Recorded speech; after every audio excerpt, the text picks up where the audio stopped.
And so when I say Chinese, I want you to scream out the nation that's associated with this. For example, if I say Chinese, you're going to say what?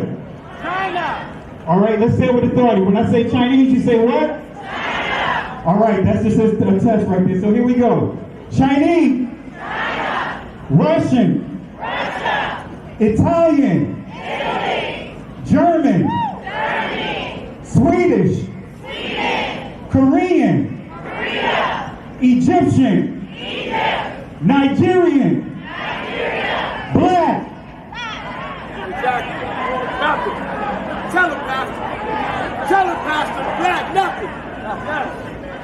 I hope you were able to successfully identify the issue. The lion won't sleep tonight. 'Cause we woke now, and we woke now. I said the lion won't sleep tonight. 'Cause we woke now, and we woke now. They want us to sell our souls to barter profit. Like God's property, it's hard to market. So we steady to aim, keep your eyes on target. Cause when you got to drive, yeah, they'd rather you park it. But I don't valet, you ain't getting these keys. I'm keeping closed hands, I'm on bended knee. I'm just a reflection, dealing with 8 sections. Art mixed with life, you can feel the convection. Your lion won't sleep tonight. 'Cause we woke now, and we woke now. I said the lion won't sleep tonight. 'Cause we woke now, and we woke now. I said The same people that have stripped us of our identity and labeled us as a color have told us what it means to be black. The white man is enacting a story all over the world. We left our homes and flooded the world. We smothered culture. We smothered knowledge. We erased history and rewrote it our way. Myself, my grandfather is 100% Ashkenazi Jewish. Claiming to be Jewish, Ashkenazi Jewish is just a conspiracy. White men claiming to be of tribes of Israel when I'm Germanic. You know, I have no ties to Israel, no ties to Judaism. You know, except loosely written history that's been whitewashed over for centuries. And, you know, from the Renaissance. Oh yeah, right. You wipe everything clean. It's funny how exactly the Renaissance. It's this rebirth, but it's white rebirth. I think at the same exact time the Renaissance is happening, Columbus is sailing to America and committing genocide. The same people that have stripped us of our identity and labeled us as a color have told us what it means to be black. There's only one true ethnic Jew, the Mizrahi Jew, because they are Africans, and if you read the original Bible written in Phoenician Hebrew, they're not. Jewish people are not Europeans. The modern Jews in Israel are Russians or Khazars to be precise, from Russia. I learned it from my grandfather that because he was an Ashkenazi Jew.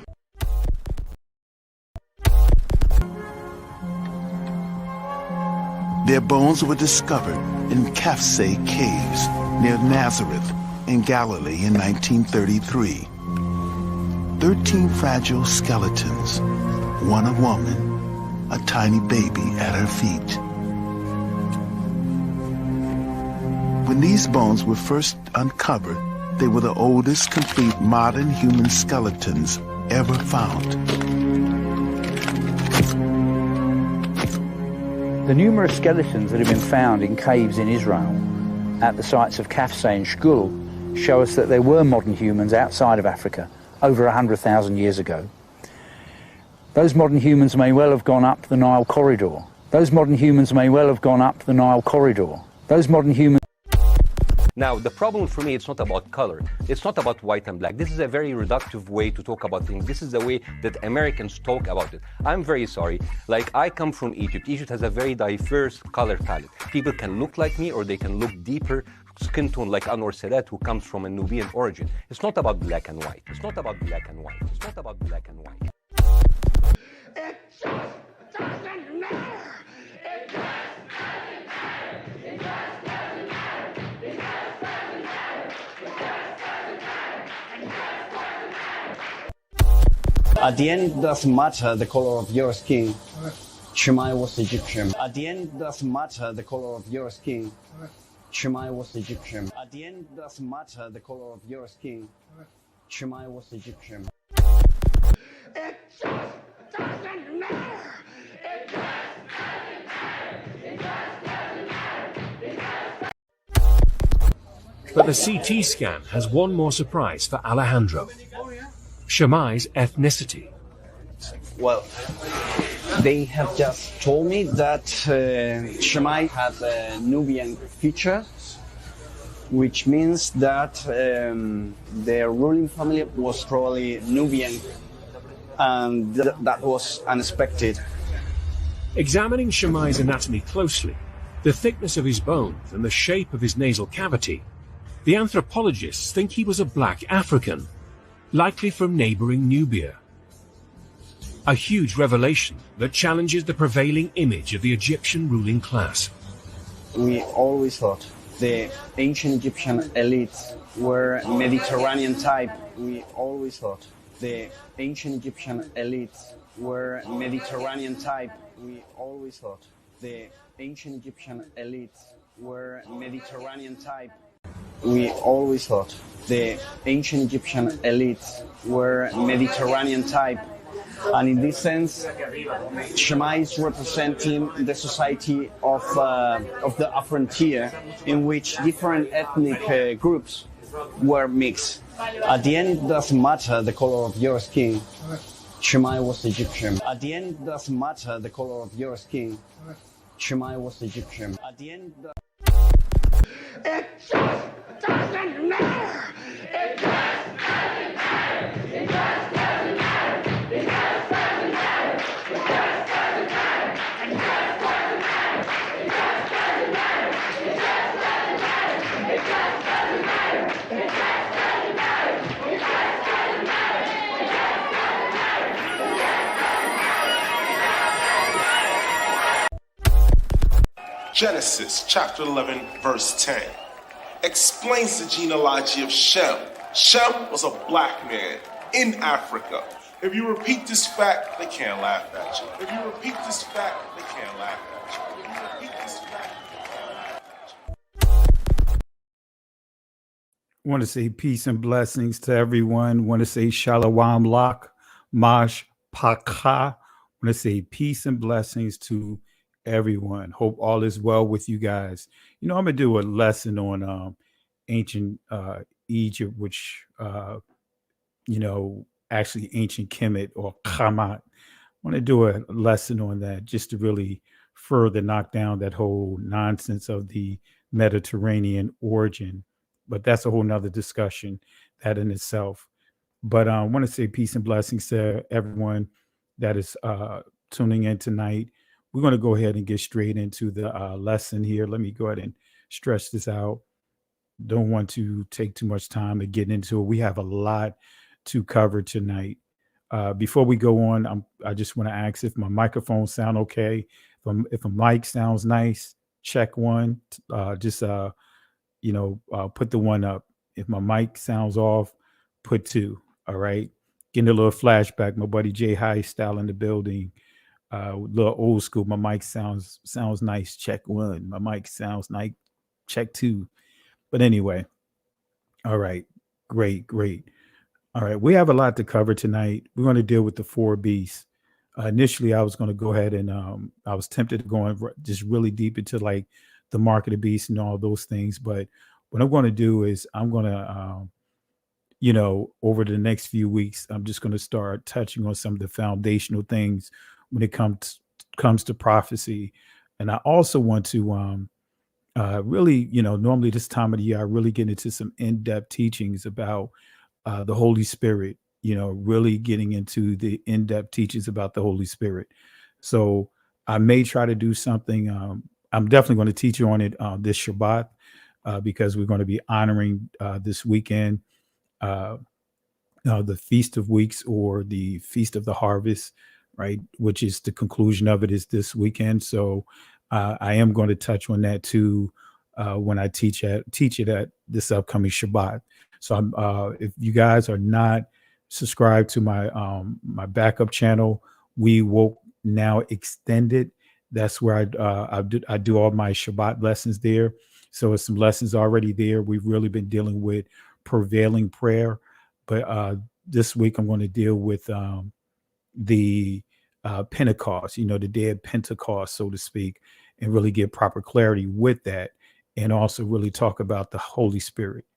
All right, so that's on the agenda. That's some of the subjects I'm going to be covering over the next couple of weeks. So we'll get back into it. But anyway, I want to really get into this lesson here, the four beasts. And I want to give a little disclaimer. I didn't put one inside the presentation, but this lesson is not about trying to point fingers at anyone, not trying to call anyone out. This is me just teaching what I've been teaching for years. Those that have been following me, especially when I was on Facebook, because well before I started doing YouTube, I had a Facebook, was doing a lot of teachings on Facebook, and I've been teaching this for quite some time. But I'm going to go into the details of it because it's very important. It's imperative for us to really learn some of these things here, because if you don't, sort of like the example I like to use is a skyscraper. Like let's just say the Sears Tower in Chicago, right? A quarter of an inch can make a world of a difference, right? If a measurement is off, a quarter of an inch, when you're building that foundation, it may not seem like it's a lot, but by the time you get up to 70, 80 stories, that quarter of an inch could turn into 2 and 3 feet, which can make a world of a difference to whether a building is stable enough to stand or fall or crumble. So that's the same approach that I take here. So it's really important for us to really get the foundations down. And so we'll touch on Revelation from time to time over the next few months. Normally, I like to get into foundational things, especially teaching about the Messiah, because believing in the Messiah is it's an attack. Witchcraft is at an all-time high, right? Witchcraft is at an all-time high. It's a lot of stuff that's going on, and I normally I cover those things. So we're gonna cover some of those foundational things, because I know many of you guys are dealing with a number of different challenges when it comes to dealing with the spiritual side of things. All right. But nevertheless, let's go and get into it, family. We're going to get into it. The four beasts and the harlot. All right. The four beasts and the harlot. I'm going to break this up into two, but I got a lot to cover in this lesson. So let's get it in. Let's start with Revelation chapter 13, verse 2. All right. Revelation chapter 13, verse 2. Let me say that again. Revelation chapter 13, starting at verse 2. I could have started at verse 1, but we'll just start at verse 2. It says here, "And the beast which I saw was like unto a leopard, and his feet were as the feet of a bear, and his mouth as the mouth of a lion. And the dragon gave him his power and his seat and great authority." Now, there's so much to unpack in this particular chapter, especially at verse 2. Now, I want you guys to understand, right? In order to really understand this passage, you are going to have to go to the prophets. Daniel, to be, more specific, to really understand this beast right here. This beast right here is a combination of four beasts. And we're going to touch on that. Now, what I have highlighted here, these are three. These are three beasts right here, right? So let's go ahead and explain, right? Really give you more of an understanding of what Revelation chapter 13 is setting up, right? Setting you up for. So let's start with the first beast, right? The first beast, flying lions or lions with wings, Uncle Sam. And I know you guys are like, what in the world? How in the world is this beast? How does Uncle Sam connect with this beast? How is this beast is even, what is this first beast? So I'm going to walk you through and explain to you exactly what this first beast is, right? Actually, all four of them, right? So his mouth as the mouth of a lion.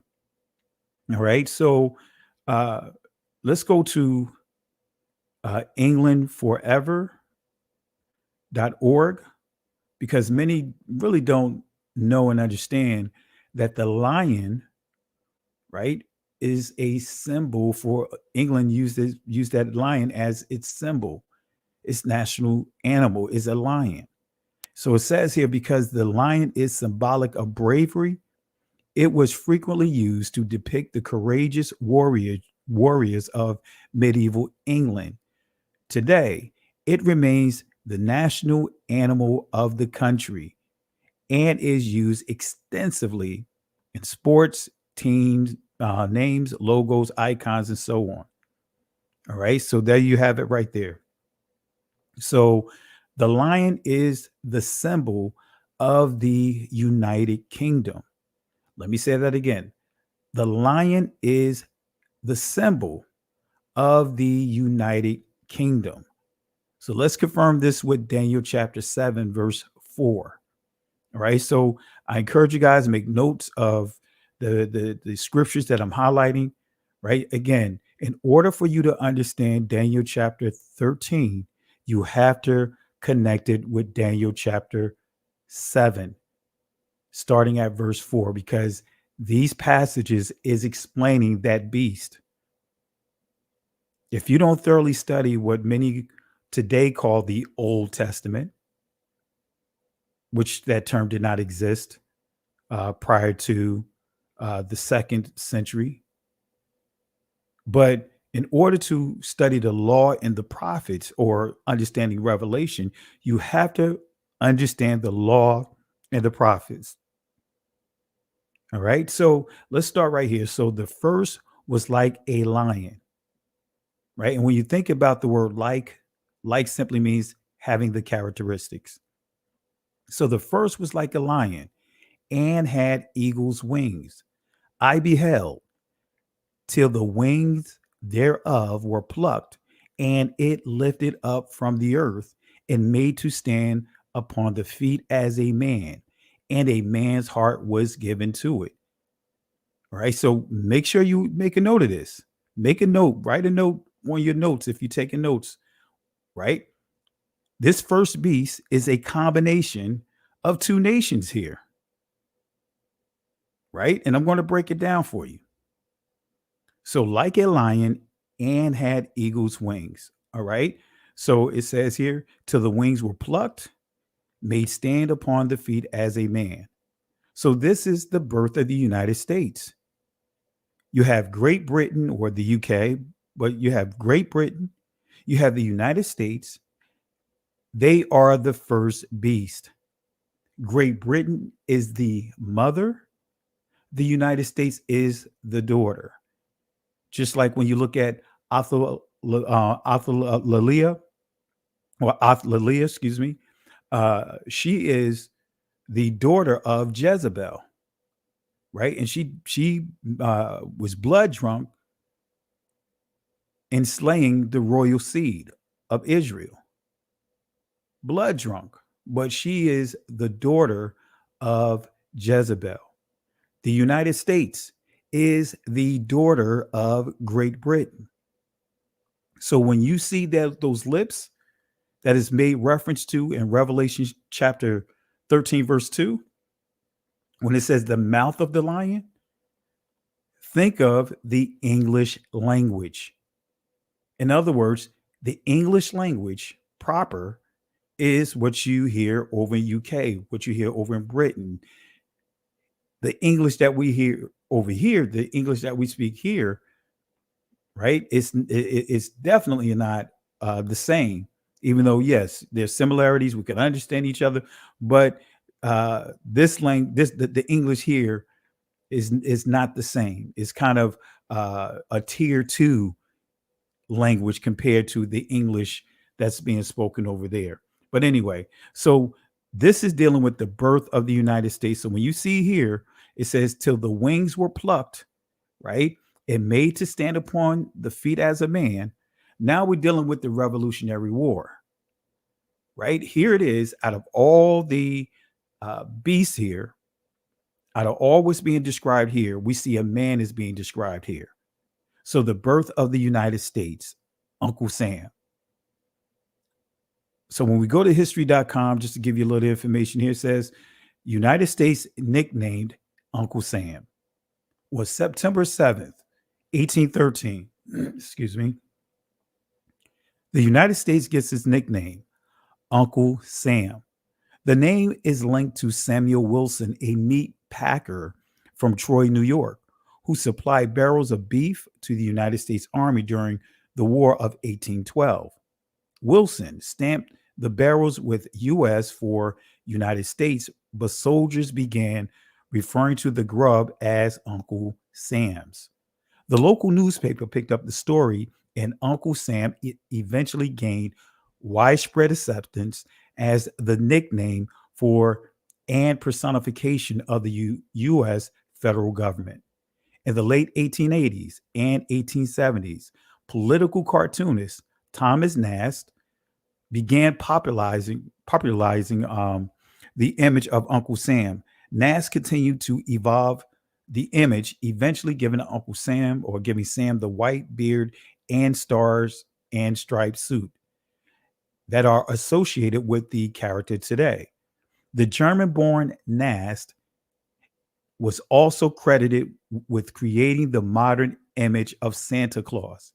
So the same person that created Uncle Sam is the same person that created Santa Claus, as well as, let me see here. Yeah, that's a duplicate there. All right. So Uncle Sam. So the United States did not officially declare its independence until 1776. All right. Now, this is coming from another article by history.com, just to give you a little history of that, just to confirm what I just pointed out. The Declaration of Independence was the first formal statement by a nation's people asserting their right to choose their own government. When armed conflict between bands of American colonists and British soldiers began in April 1775, the Americans were ostensibly fighting only for their rights as subjects of the British Crown. By the following summer, with the Revolutionary War in full swing, the movement for independence from Britain had grown, and delegates of the Continental Congress were faced with a vote on the issue. In mid-June 1776, a five-man committee, including Thomas Jefferson, John Adams, Benjamin Franklin, was tasked with drafting a formal statement of the colony's intentions. The Congress formally adopted the Declaration of Independence, written largely by Jefferson in Philadelphia on July 4th, a date now celebrated as the birth of American independence. So again, the Declaration of Independence was actually signed August 2nd, 1776. So Britain is like a lion, and the United States growth and expansion, right, is comparable to the Babylonians, because the Babylonians grew. They grew. But this first beast, right, because this is why some would, when they teach this beast, they'll think about the Babylonians, because United States grew. You could say that they were like the fastest growing nation to this size. So Britain is like a lion, And the United States growth is expansion is comparable to the Babylonians, right? But the United States is a key component of this particular beast, right? So I'm going to show you exactly who is Babylon. I may not be able to get into it all today, right? We're going to deal with spiritual Babylon when we deal with Revelation chapter 18. And I can tell you with confidence that beast is, I mean, not beast, but that woman, right? Because not the beast, because we're dealing with the beast right now. We didn't get to the woman yet, right? I can tell you that it's not the United States, and I'm going to prove that, right? But anyway, let's stay with the beast. So the United States is a key component of this beast. Remember, Britain is the mother, United States is the daughter.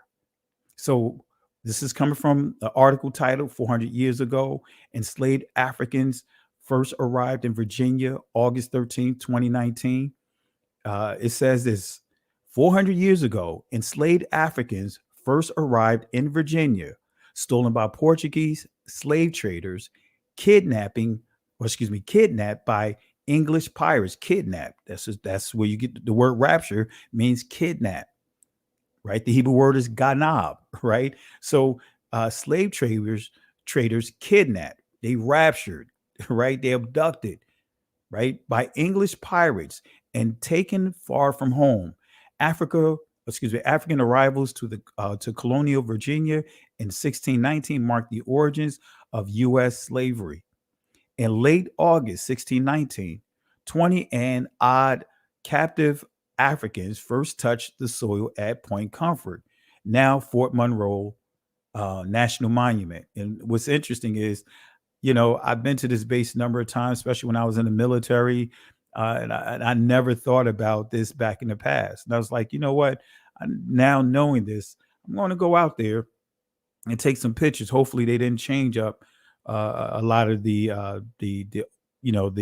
national layout of this place, because Fort Monroe, for those that are in the Hampton Roads area, that base is minutes from Hampton University. It's literally minutes away from Hampton University. It's not far. But anyway, and I'll get some pictures and some footage of it. So in late August 1619, 20 and odd captive Americans first touched the soil at Point Comfort, now Fort Monroe National Monument, part of England's new colony in Virginia. These men and women had been stolen from their homes in Africa, forced to board a ship and sail for months into the unknown. The first Africans in an English colony, their arrival is considered by many historians to be the beginning of a 400-year story filled with tragedy, endurance, survival, and a legacy of resilience, inequality, and oppression.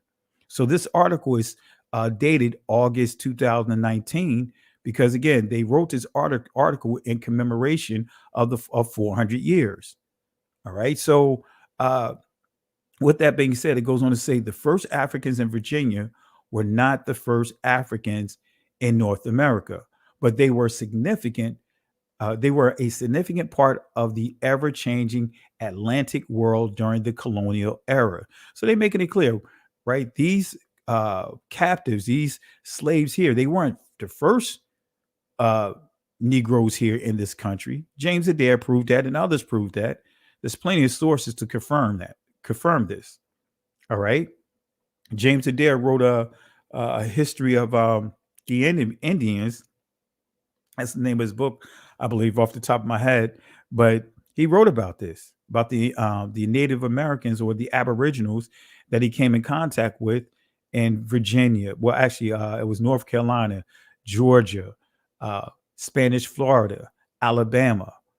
Right. He wrote some great information, and I'm going to touch on that as I put out the final part 3 of The Road to Savannah. And I want to cover James Adair and share with you some of the things that he shared. But anyway, as you see here, it says again, it says their travels and experiences represent those of more than 12.5 million other captives who were taken from Africa to be sold in the Americas during the 5 centuries of the transatlantic slave trade. So when it says the Americas, and that number is much higher than what they quote here, of course, they're going to quote a lot lower, but that number was much higher. But anyway, when it says the Americas, it's not just dealing with this portion of the America. They're not just dealing with North America. They're dealing with South America. They're dealing with Central America. They're dealing with when it says Americas, that's why it says that there. All right. So one thing, history fact, Christopher Columbus never set foot in this part of the Americas, of what we call the United States today. All right. So their story marks an important historical transition as the North American colonies began to turn away from indentured servitude and instead rely on chattel slavery. All right. So is this a coincidence that Great Britain and the United States is the first beast? Is this a coincidence? I'm going to show you that it's not a coincidence. It's not a coincidence. All right. It is not a coincidence. Let me do something right here. I'm not sure. Make sure we're still good here. All right. All right. All right. Just want to make sure we're good. Moderators, hold it down. Really appreciate you guys. Really appreciate you guys. So, yeah, Yaquaba. If those that want to know more about the good ship Jesus, on my main page, The Road to Savannah Part 1, right? You'll see a full lesson. I give details on the good ship Jesus to give you clarity when I dealt with the what they would call the Negro spirituals. All right. So I encourage you guys and moderators, if you any one of you guys are able, if you could drop that link here for those that haven't watched that. And I encourage you guys to watch that. I really give clarity, as Yaquaba pointed out, on the good ship Jesus. All right. So with that being said, is it a coincidence?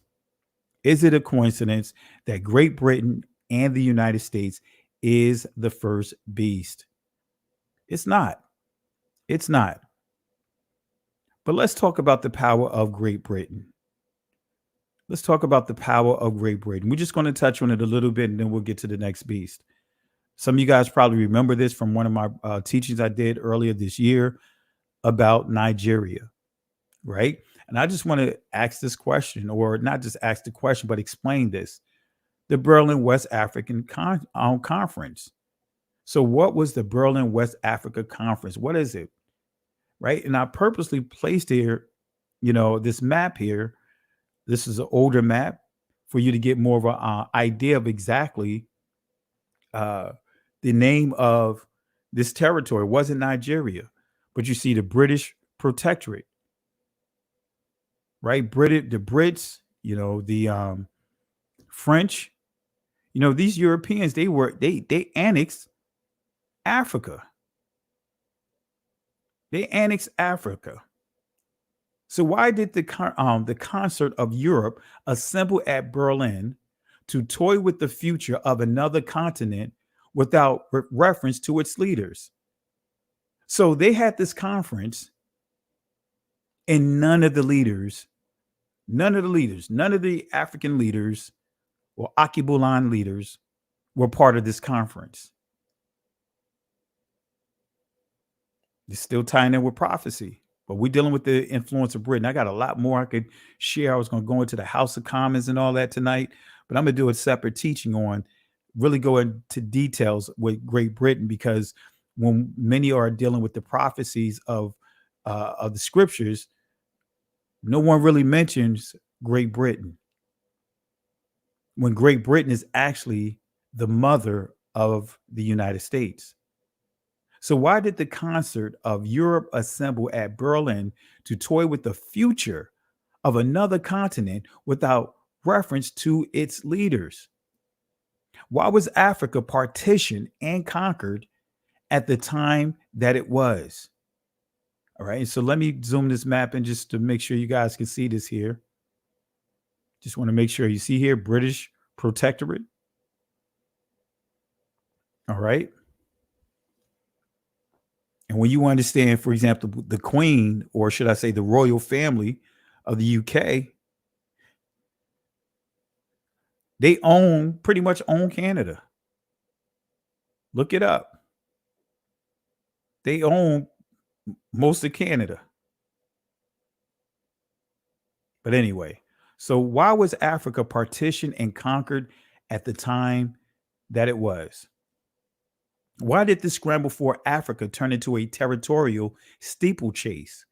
Going to answer this question. Why Africa, why Africa was such an easy prey to its adversaries at this point in time has not been given much serious attention. So the answer, just a little bit of this question, a couple of these questions, but just to keep it simple here. The Berlin Conference took about 3.5 months from November 15th, 1884 to February 26, 1885. It resulted in an act that did three things. Number one, the first was to recognize the territory of King Leopold, right? That King Leopold claimed as his private property, right? So King Leopold, we'll touch on him. Well, actually, I don't know if I included all the information here, but King Leopold led to the slaughter of anywhere from 10 to 15 million Negroes in the Congos, right, over what is called Nigeria of today. And remember, family, tens of millions of our ancestors in the Transatlantic World War. This is aside from the Transatlantic World War. You're talking about tens of millions. That's why I make it clear, right? When you understand the prophecies of the Messiah in Matthew chapter 24, he's dealing with two hard times of Israel. The times of sorrow, which is the prophecies of the collapse, the sacking of Jerusalem, 70 AD. Then he deals with the Great Tribulation. The Great Tribulation. The question is, when did the Great Tribulation start? When did it begin? See, that's one of the problems when we deal with prophecy.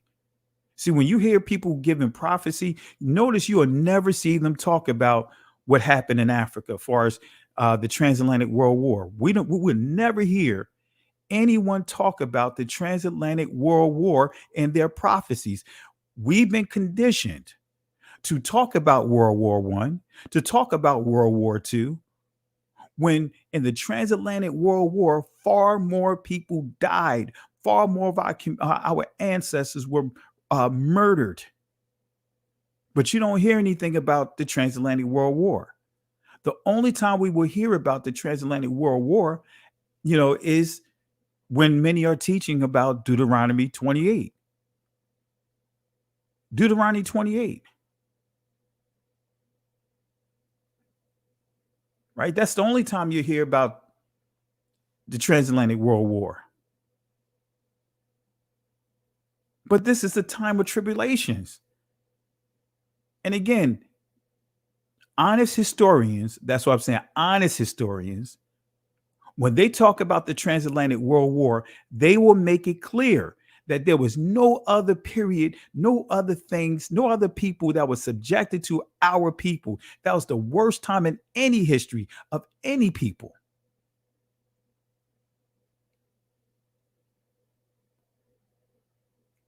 But again, when you read Matthew 24, the Messiah is dealing with two periods: time of sorrows and also the Great Tribulation. That's why they read similar, almost the same. When it talks about false prophets rising up, they read almost the same because he's dealing with two different periods. All right. So let me highlight point number 2. The second was to recognize some existing territorial claims in different parts of Africa. Third, and most important, result of the conference was to set up a way for Europeans to claim and annex territory in Africa. There's a battle for Africa right now. Right now. But a lot of these names that you hear, they're not original to the people. These are European names. Egypt is not something that the original people named or came up with. That's European names. French, the French, right? Many, I think it's like 12 or 13, 12, between 12 to 15 countries still giving money, a slave tax to Israel. I mean, to Spain. I mean, to Spain. No, to France, rather. They're still giving taxes to France. I mean, yeah, France.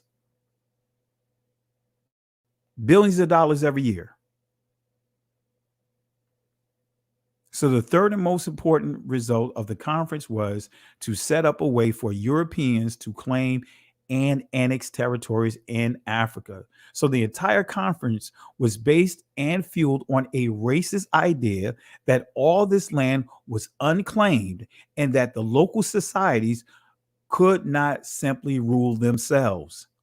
So a group of European men representing 12 countries in Europe, an American representative, and one from the Ottoman Empire attended this conference. So you see the majority of it are who? Europe. Pretty much primarily Britain. So King Leopold slaughtered 10 to 15 million local Negroes to further push the lie that this territory was uninhabited. That's the lie that he pushed, that this territory was uninhabited. All right. So make a note of that. Make a note of that. Veronica Brown, you're absolutely correct. That's right. There's going to be a reparations. And we'll touch on that another time. I touch on that a number of times, but we'll touch on that another time for sure. That's right, Sister Veronica. So more of our people were killed in the transatlantic slave trade than World War I. And that's a fact. That's a fact. In World War I, there was a lot of deaths. All right. But the transatlantic World War, they call it a slave trade. But it's really a world war. And I'm going to show you a couple of things before we get there. But look up the definition of world war. And you'll see that this, what happened to our ancestors was a world war. You and I are prisoners or sons and daughters of prisoners of war. Reparations is required. We are supposed to get reparations.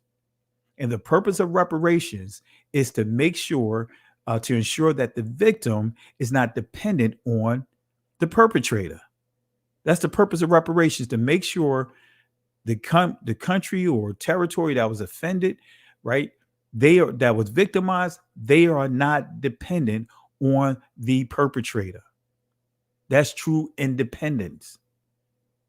So let's deal with the second beast, right? The second beast and 3 ribs, right? Revelation chapter 13, verse 2. Let's go back here. It says, and the beast which I saw was like unto a leopard, and his feet were as the feet of a bear, and his mouth as the mouth of a lion. All right. So we're going to deal with this second beast, right? His feet were as a feet of a bear. So again, I'm proving to you, I'm showing you with scripture that this beast right here is a combination of all 4 beasts, right? This is not one beast here. This is all 4 beasts. All right. So you see the attributes of each one of the beasts here: the leopard, the bear, the lion. All right. So let's deal with beast number 2. Let's start with the feet of a bear, which is Russia. All right. Russia. Notice what you see here. The New York Times. You can look this up. You could Google this. New York Times. Well, not New York Times, but the Time magazine. Olympic turmoil, while the Soviets said niet, right? In other words, no to the Olympics. And notice they had the bear, the picture of the bear. This is as their national symbol. All right. Instead of having, bones in his mouth or whatever, notice what he has. He has rings. All right. Saying no to the Olympics. So let's go to Daniel chapter 7, verse 5. Let's go back to chapter 7 of Daniel. It says, and behold, another beast, a second like to a bear, and it raised up itself on one side, and it had 3 ribs, right? 3 ribs, and the mouth of it between the teeth of it. And they said thus unto it, arise, devour much flesh. So it had 3 ribs in the mouth of it between the teeth. What's interesting is when you really study the history here, right? You'll see these countries here: Manchuria, Mongolia, and Xinjiang. Xinjiang, excuse me if I'm mispronouncing it. Xinjiang, all right. But nevertheless, the 3 huge provinces which Russia took from China by means of the 19th century treaties. China feels that these treaties were imposed upon her unjustly. These 3 land areas have become bones of contention between Russia and China. All right. So let's go to the next beast. Let's go to the third beast, right? The 4-headed leopard. All right. Revelation chapter 13, verse 2. And the beast which I saw was like unto a leopard, and his feet as the feet of a bear, and his mouth as the mouth of a lion. And the dragon gave him his power and his seat and great authority. So like unto the leopard. So the beast like unto a leopard, right? So this is coming from the Newsweek, right? April 9th, 1984. Since the time of Charlemagne, the area is now Germany, has been the pivot of European history. In the past 120 years, the Germans have dominated Europe intellectually, industrially, and militarily. Dominion was given to the leopard, right? So when we go to Daniel chapter 7, verse 6, we'll see here, it says, after this I beheld, and lo, another like a leopard. We're dealing with Germany here, which had upon the back of it 4 wings of a fowl. The beast also had 4 heads, and dominion was given to it. So what does this mean? See, all the other beasts of this prophecy, they have 1 head. Each one of them had just 1 head, but the leopard has 4 heads. So what are the 4 heads? Right? A beast in biblical prophecy symbolizes a nation. Multiple heads on a beast symbolize the number of times that nation shall rise and fall. So when we see those 4 heads, so that means that there's 4 times that this nation is going to rise and fall. So there has been the First Reich, right? The Second Reich, right? Hitler's famous Third Reich. And the Fourth Reich is happening right now, right? Edward Hartridge has written a book entitled The Fourth and Richest Reich, How the Germans Conquered the Post-War, right? Or should I say the post-war world. The European Union and Europe quickly became one of the world's most powerful trading powers, and Germany dominates it, right? So, which leads me to the 4th beast. Right? The 4th beast. That's why I want to take more time with this 4th beast, because it's a lot to unpack with this 4th beast. It is a lot to unpack with this 4th beast. All right. So Revelation chapter 13, verse 1. That's why I say the 4th one last. First one. Here it is. And I stood upon the sand of the sea, which saw a beast rise up out of the sea, having 7 heads and 10 horns. And upon his horns, 10 crowns, and upon his heads, the name blasphemy.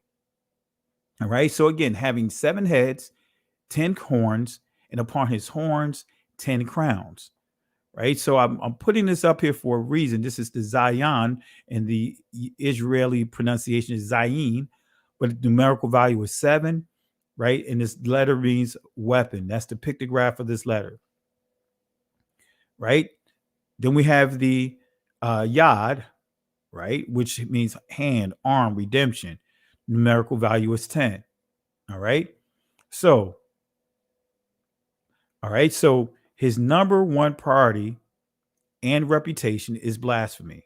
Let me say that again. His number one priority and reputation is blasphemy, right? The reason why I put these letters up here, and I should have put the additional sources. There's a particular group, a particular community that profaned this letter, the Zion or the Zayin in the Israeli pronunciation. And if you Google it right now and type in Zion, Zayin, slang, you'll see that this word is now, or this letter is now, the F-bomb in the Israeli language today. This is a curse word. This is slang. The Yad, right, has been corrupted. Hand, arm, redemption. Numerical value 10. So it's interesting that you see 7, right? Going back to this prophecy. And that's why I put this here, right? 7 heads. So the number 7, weapon.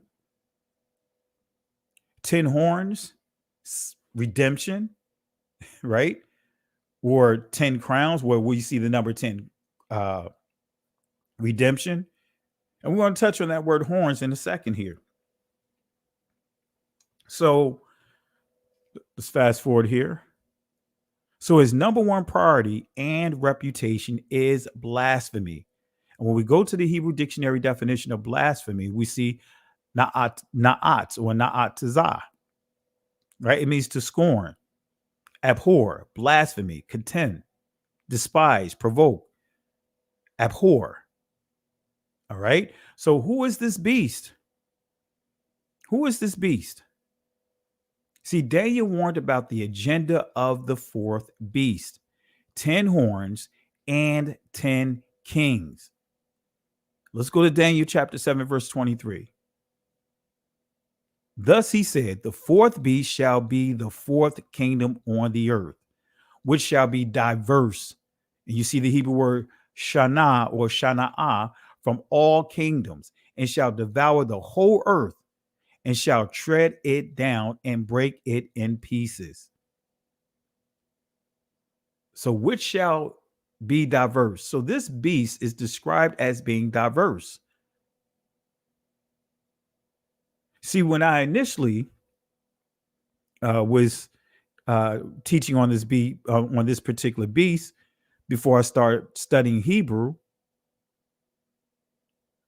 I would normally say that this beast is the European Union.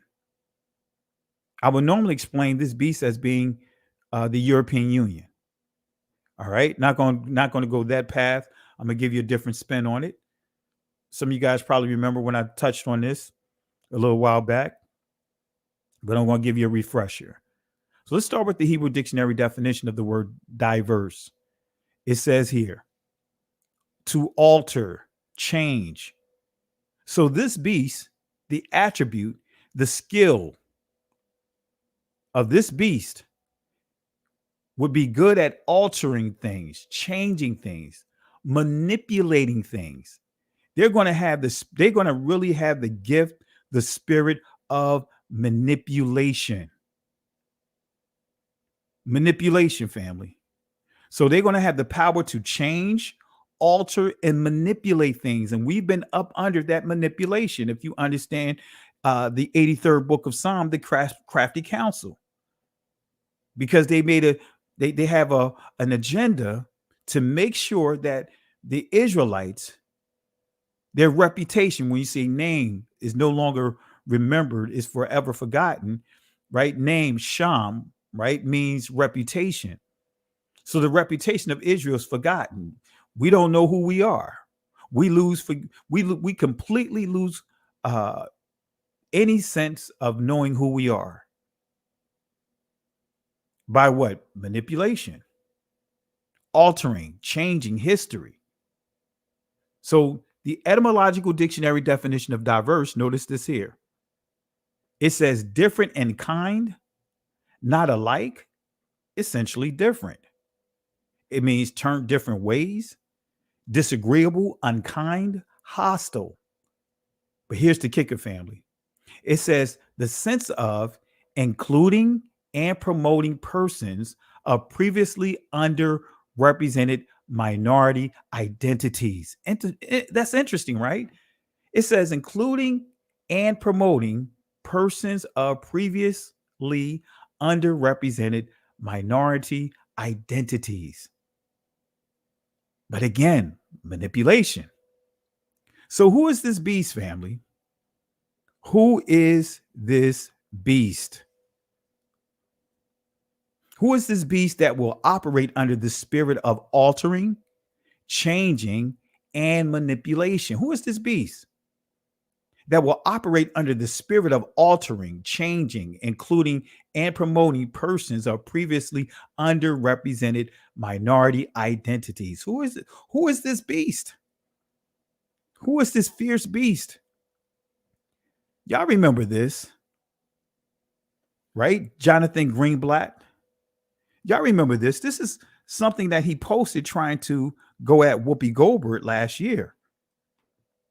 Additionally, Whoopi's comment show a complete lack of awareness of the multi-ethnic, multiracial makeup of the Jewish community.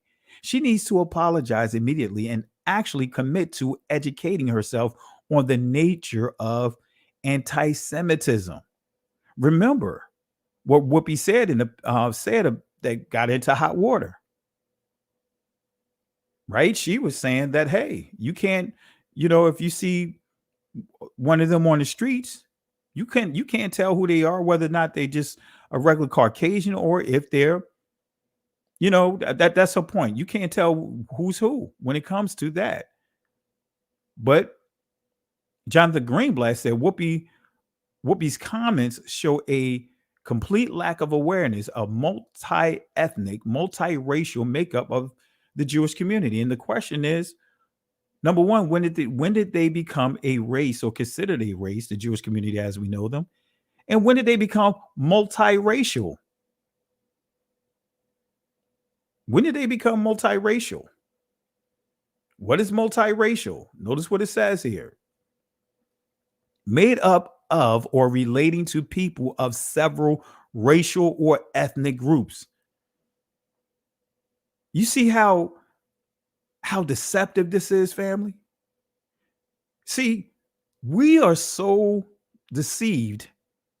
Man, they pulled the wool over the world's eyes to the point that they can say something and know that we would not even look it up. Many people are saying, yeah, that's right. No, show me when did the Jewish community as we know them become multiracial?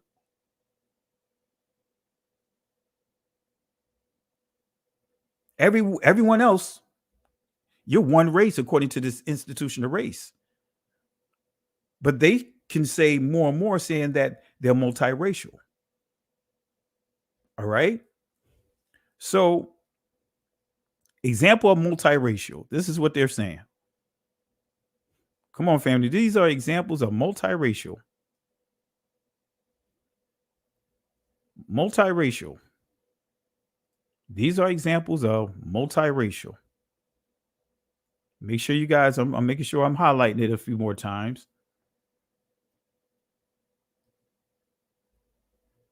Right? These are examples of multiracial. Multiracial. All right. But this is how we get treated over there.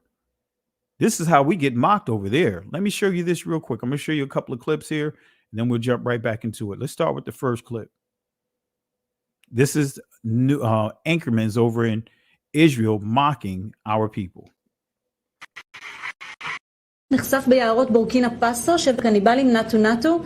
שלום למנהיג השבט קזבובו. שלום עליכם. אברהם יצחק יעקב. יודע עברית, שולחן, חשבונית, קובי פרץ, מותחלס, יבוטאו. מרק הזבובו, כולנו כאן בישראל מופתעים ונרגשים נוכח האפשרות שתעלו ארצה. קזבובו שמח, 2000 שנות גלות נגמר, רואים אור בקצה של מנהרה. אתם בטוחים שאתם יהודים? התחלנו על חנן. אם הוא שחור הוא לא יהודי? לא בגלל שהוא שחור, הוא... מה הוא מה? קניבל. ומי אתה שתגיד לו מה לאכול, אה? אם הוא קניבל הוא לא יהודי? אולי תבוא, תעשה אצלנו שבת? זה לא שיש לי משהו אישי נגדכם, אבל הפלשמורה למשל תקועים. להתחיל לאסוף את המסתננים, לא צריך לחכות לבג"ץ, לא צריך שום דבר.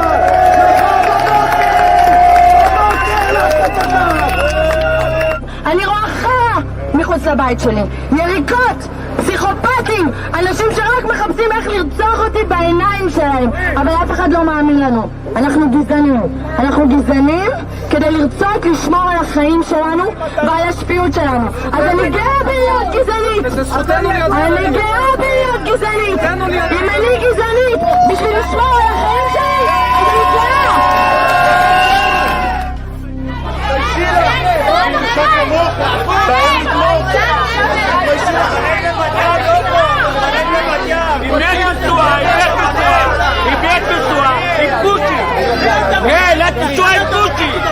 אל תפקושי לנסוע! אל תנסוע עם פושי! לכי את והוא! תלכי מפה! תלכי! אל תנסוע עם פושי! לכי! לא מתביישת!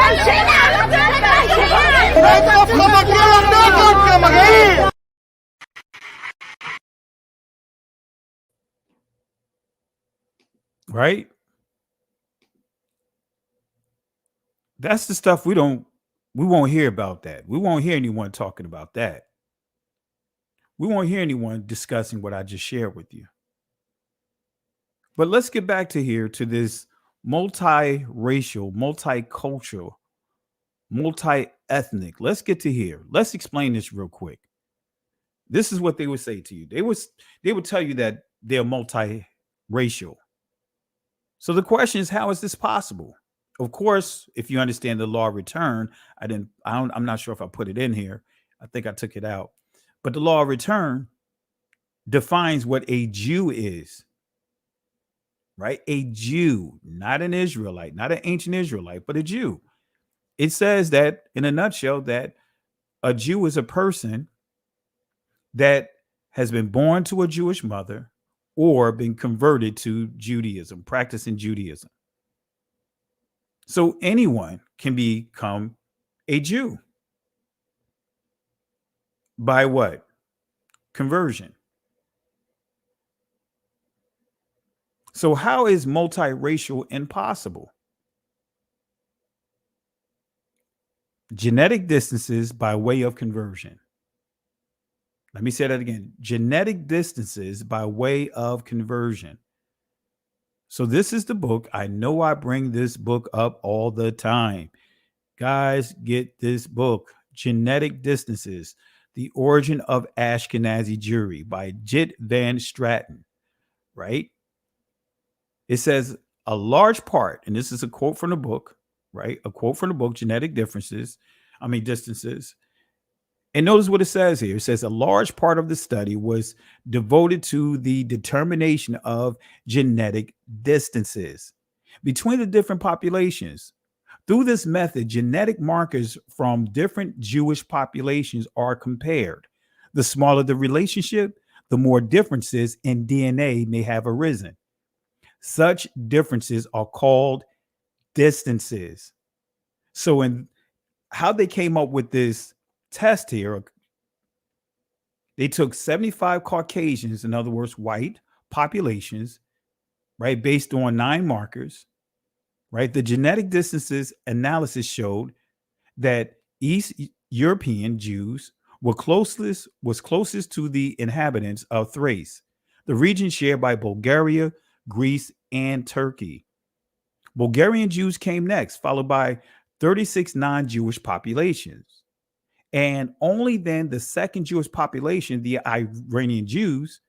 Other results showed a large Italian component in the gene pool of the East European Jews. From all these results, this is the conclusion from all these results, it appears genetically, the different Jewish communities do not have much in common. Let me say that again. You can get it out of this book. I'm not making this up. Add this to your library. It may cost you a little something. So what? It's worth the value. Trust me. I've had a number of people from within the church, right? Try to go DNA with me. And I just pulled this book out and just used this book from dealing with the Yiddish, dealing with DNA and all the different formulas that was created that purposely did not include our people in it at all, any person of color at all. Right? So, but I know no matter what you say, no matter what you do, you're still going to have people doing this. It just doesn't matter. It just doesn't matter. It just doesn't matter. It just doesn't matter. It just doesn't matter. It just doesn't matter. It just doesn't matter. It just doesn't matter. It just doesn't matter. It just doesn't matter. It just doesn't matter. It just doesn't matter. It just doesn't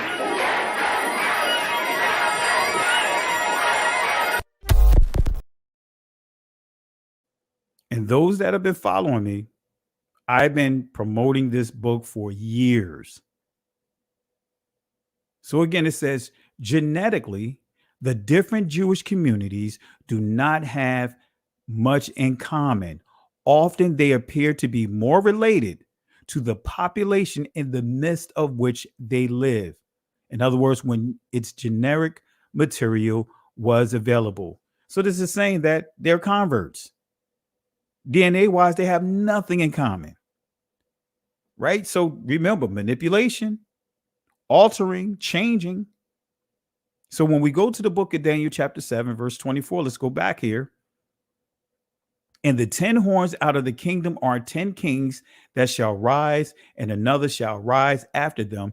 He shall be diverse, Shana or Shana'ah from the first, and he shall subdue 3 kings. So this beast, right, says it's going to be different. This beast is going to be different. Different from the first beast, making sure that these beasts are not the same. Right? No relations. Because look at one of the attributes. Manipulation. Manipulation. What makes the key here is diverse, Shana. And says he shall subdue the 3 kings. So let me break down the 3 kings.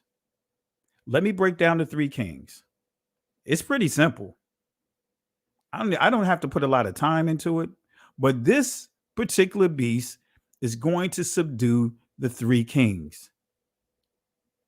The 10 horns out of this kingdom are the 10 kings, right? So again, initially when I taught this about the 10 horns, I connected them to the European Union. That's a whole nother discussion, but I'm going to show you, and I'm going to walk you through exactly my thoughts on this. Why it shifted, why now we're dealing with Judaism. We're dealing with, and I'm going to show you what this is dealing with here. Now, again, I'm not saying that you have to believe what I'm teaching is correct. It's up to you. I'm not forcing my views on anyone. You're entitled to believe what you want to believe. I'm just giving you the information. So here's another way to view the 10 horns, right? Starting with focusing on the word horn. Let's see what the word horn means. Zechariah chapter 1, verse 19.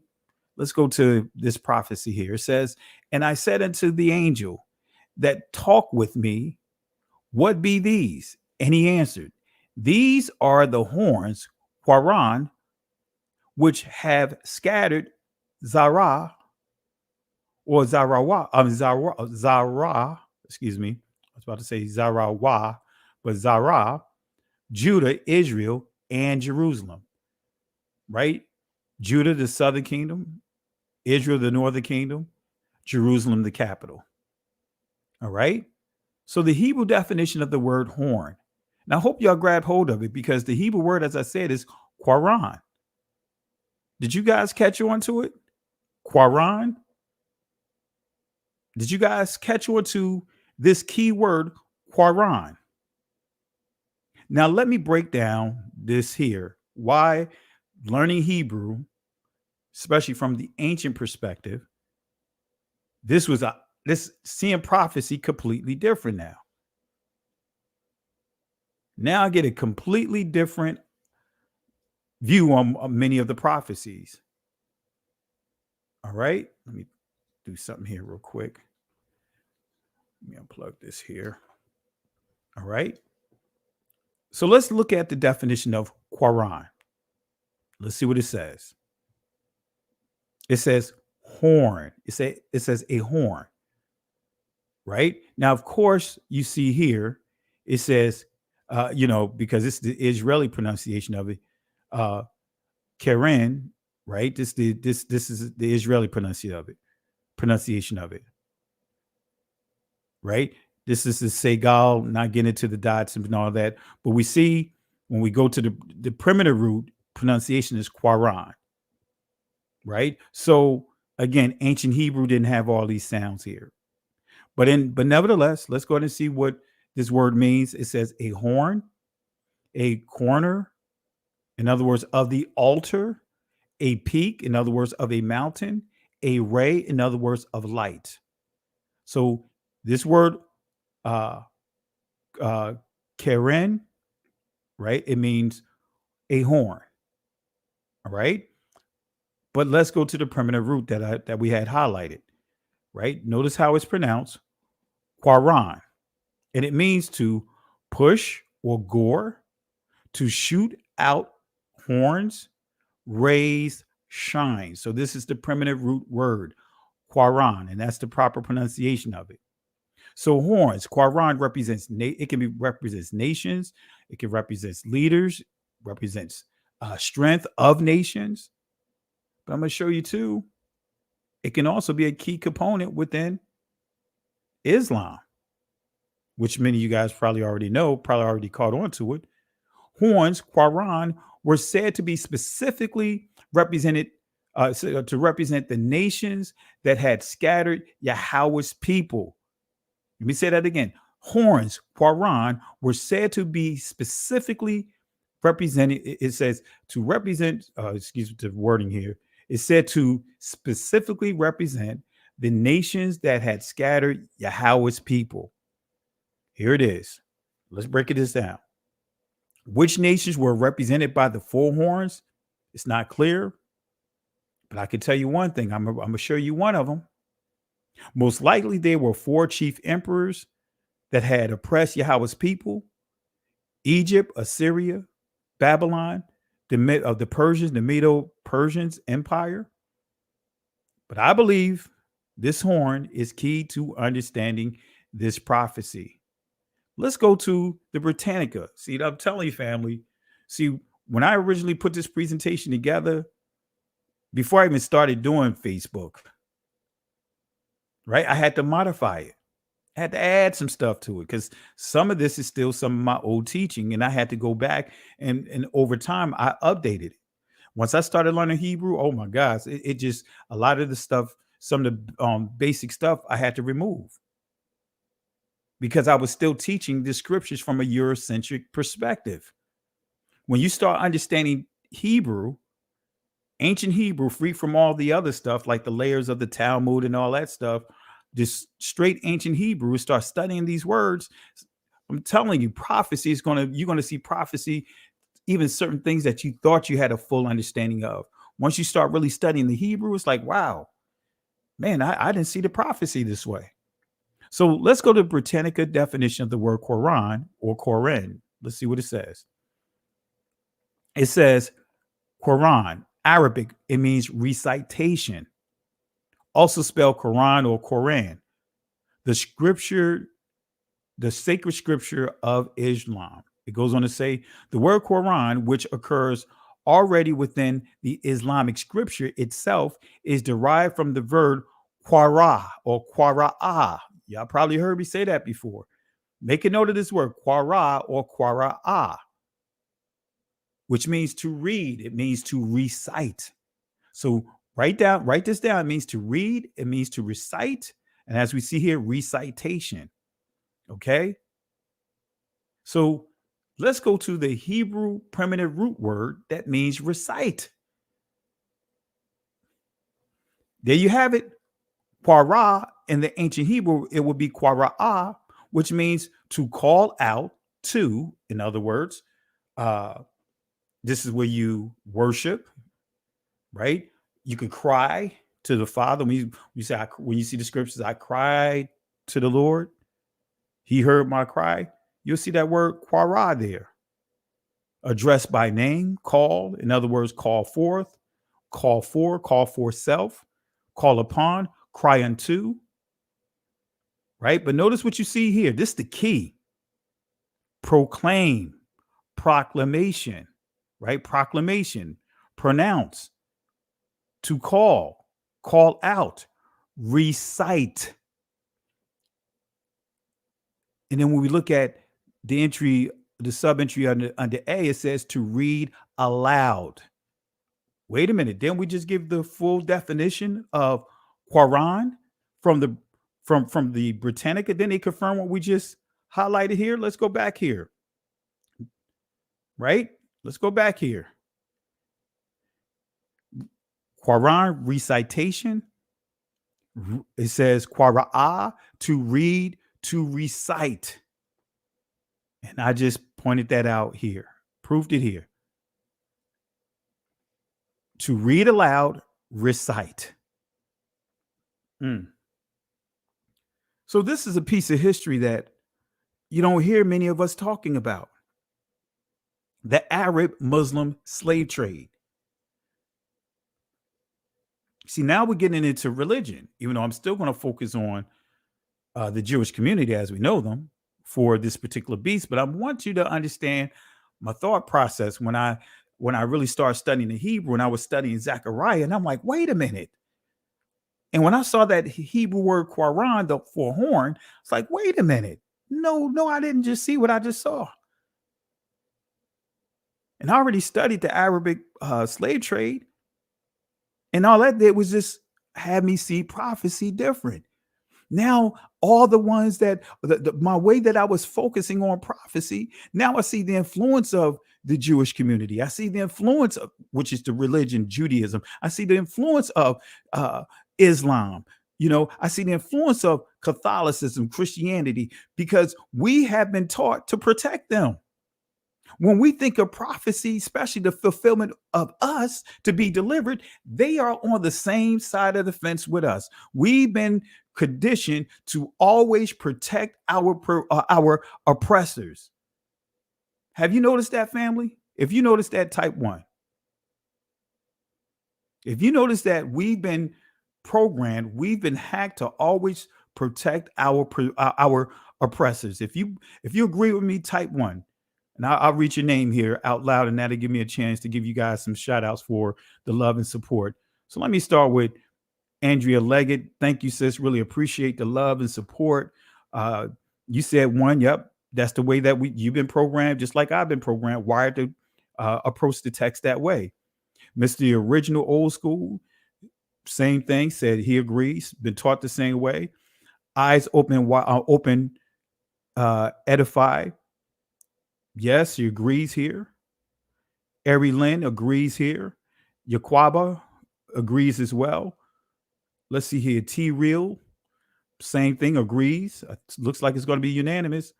Dwayne Reese, I see you say here, Khazar, or yep, in Islamic wars. Yeah, we'll deal with that. Right? Victorious Spirit, 1. Shamara, unorthodox. She says 1. She agree. Ernest Higgs, agree. Don P, agree. Origin, agree. DQ, agree. Cassandra Sellers, she agrees. So far, it's unanimous here. Malacca, she agreed. Charles West, he put like 8 ones here, right? He agreed. So that's emphatic. That is a slam dunk. Matt T, shout outs, agree. Dwayne Reese, I got you, agree. Let's see here. My buddy Jay Highstyle, agree. E. Harris, agree. My sister Carol, who is in the building, she agreed. Again, E. Harris agreed. Let's see here. Barbara Jones agreed. PC Joyner agreed. Tangi Ya agree. Lynn T agree. Let's see here. Yep. So far, we get everybody agree here. Let me read a few more. All right. Black Wire agree. Yara Shalom, right? That's the original name for Jerusalem family. Yara Shalom. Yara Shalom. 2 words here. I'm not going to get into the teaching of it, but appreciate it, my brother. Who else here? Yes, growing up, Veronica Brown said the same thing. The Breakthrough, Wives Club, agree here. Let's see here. Yah's Chosen. So we have it's unanimous. I can't read everyone. If I don't get to you this go round, like the old school says, charge it to my head, not to my heart. Because I know if I go through all the those that have ones here, we'll be going through hundreds of this, and that'll take a lot of time. But so far, you guys, I really appreciate the participation. So far, it's unanimous. It is unanimous. All right. So, in a nutshell, we've been programmed to protect our oppressors. Right? That's when you get into Stockholm syndrome. That's what Christianity teaches. That's what Catholicism have taught us. That's what Judaism have taught us. That's what Islam has taught us. So let's touch a little bit on the Arabic Muslim slave trade. Right? Let's touch on this a little bit. The Arab slave trade was characterized by appalling violence, castration, and rape. The men were systematically castrated to prevent them from reproducing and becoming a stock. Right? Doesn't that sound like some of the things that the Egyptians had done, the playbook, right? On genocide, right? This inhumane practice resulted in a high death rate. 6 out of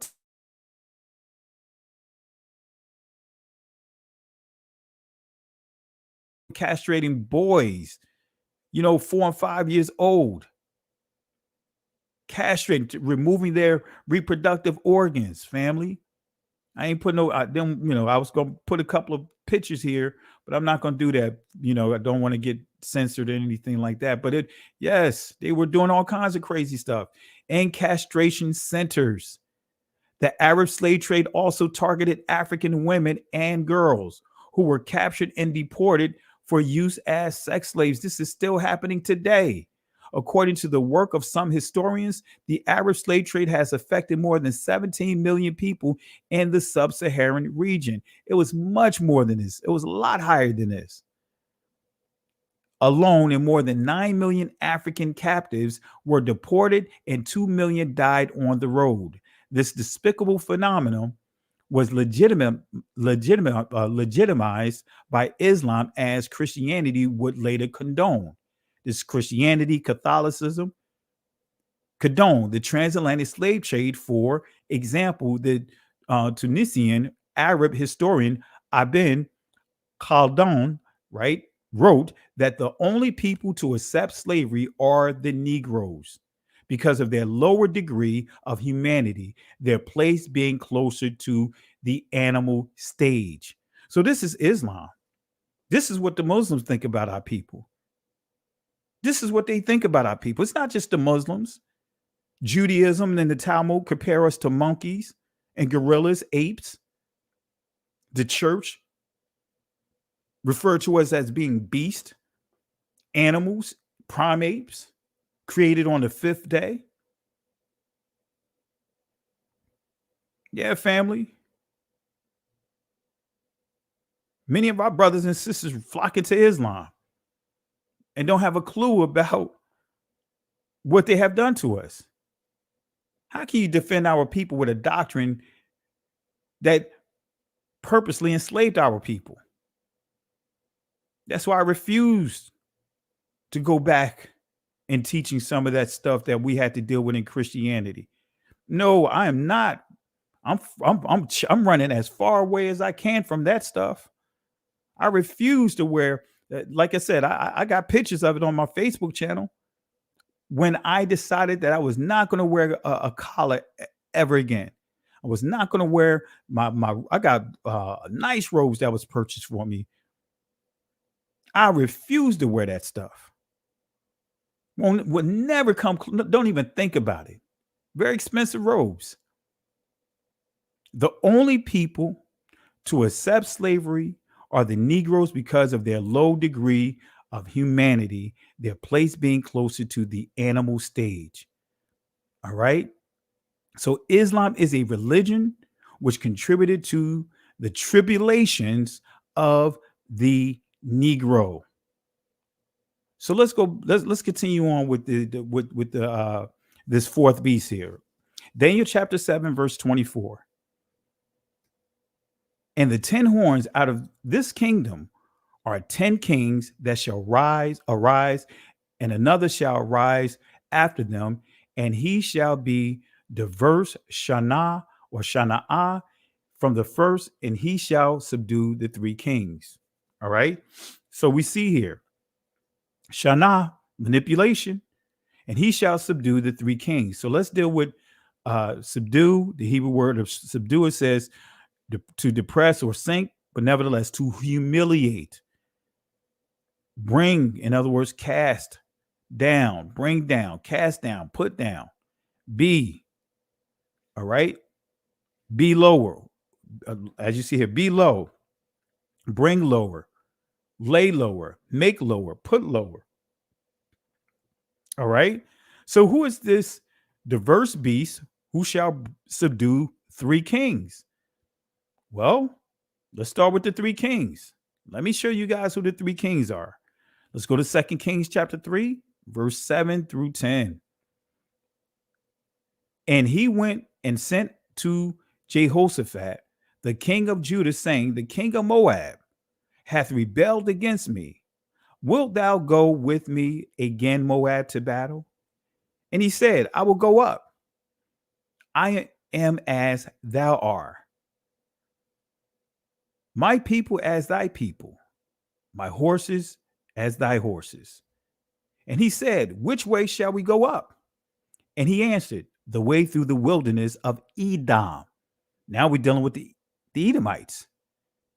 Verse 9, the king of Israel, right, the northern kingdom, went, and the king of Judah, the southern kingdom, and the king of Edom. Wait a minute.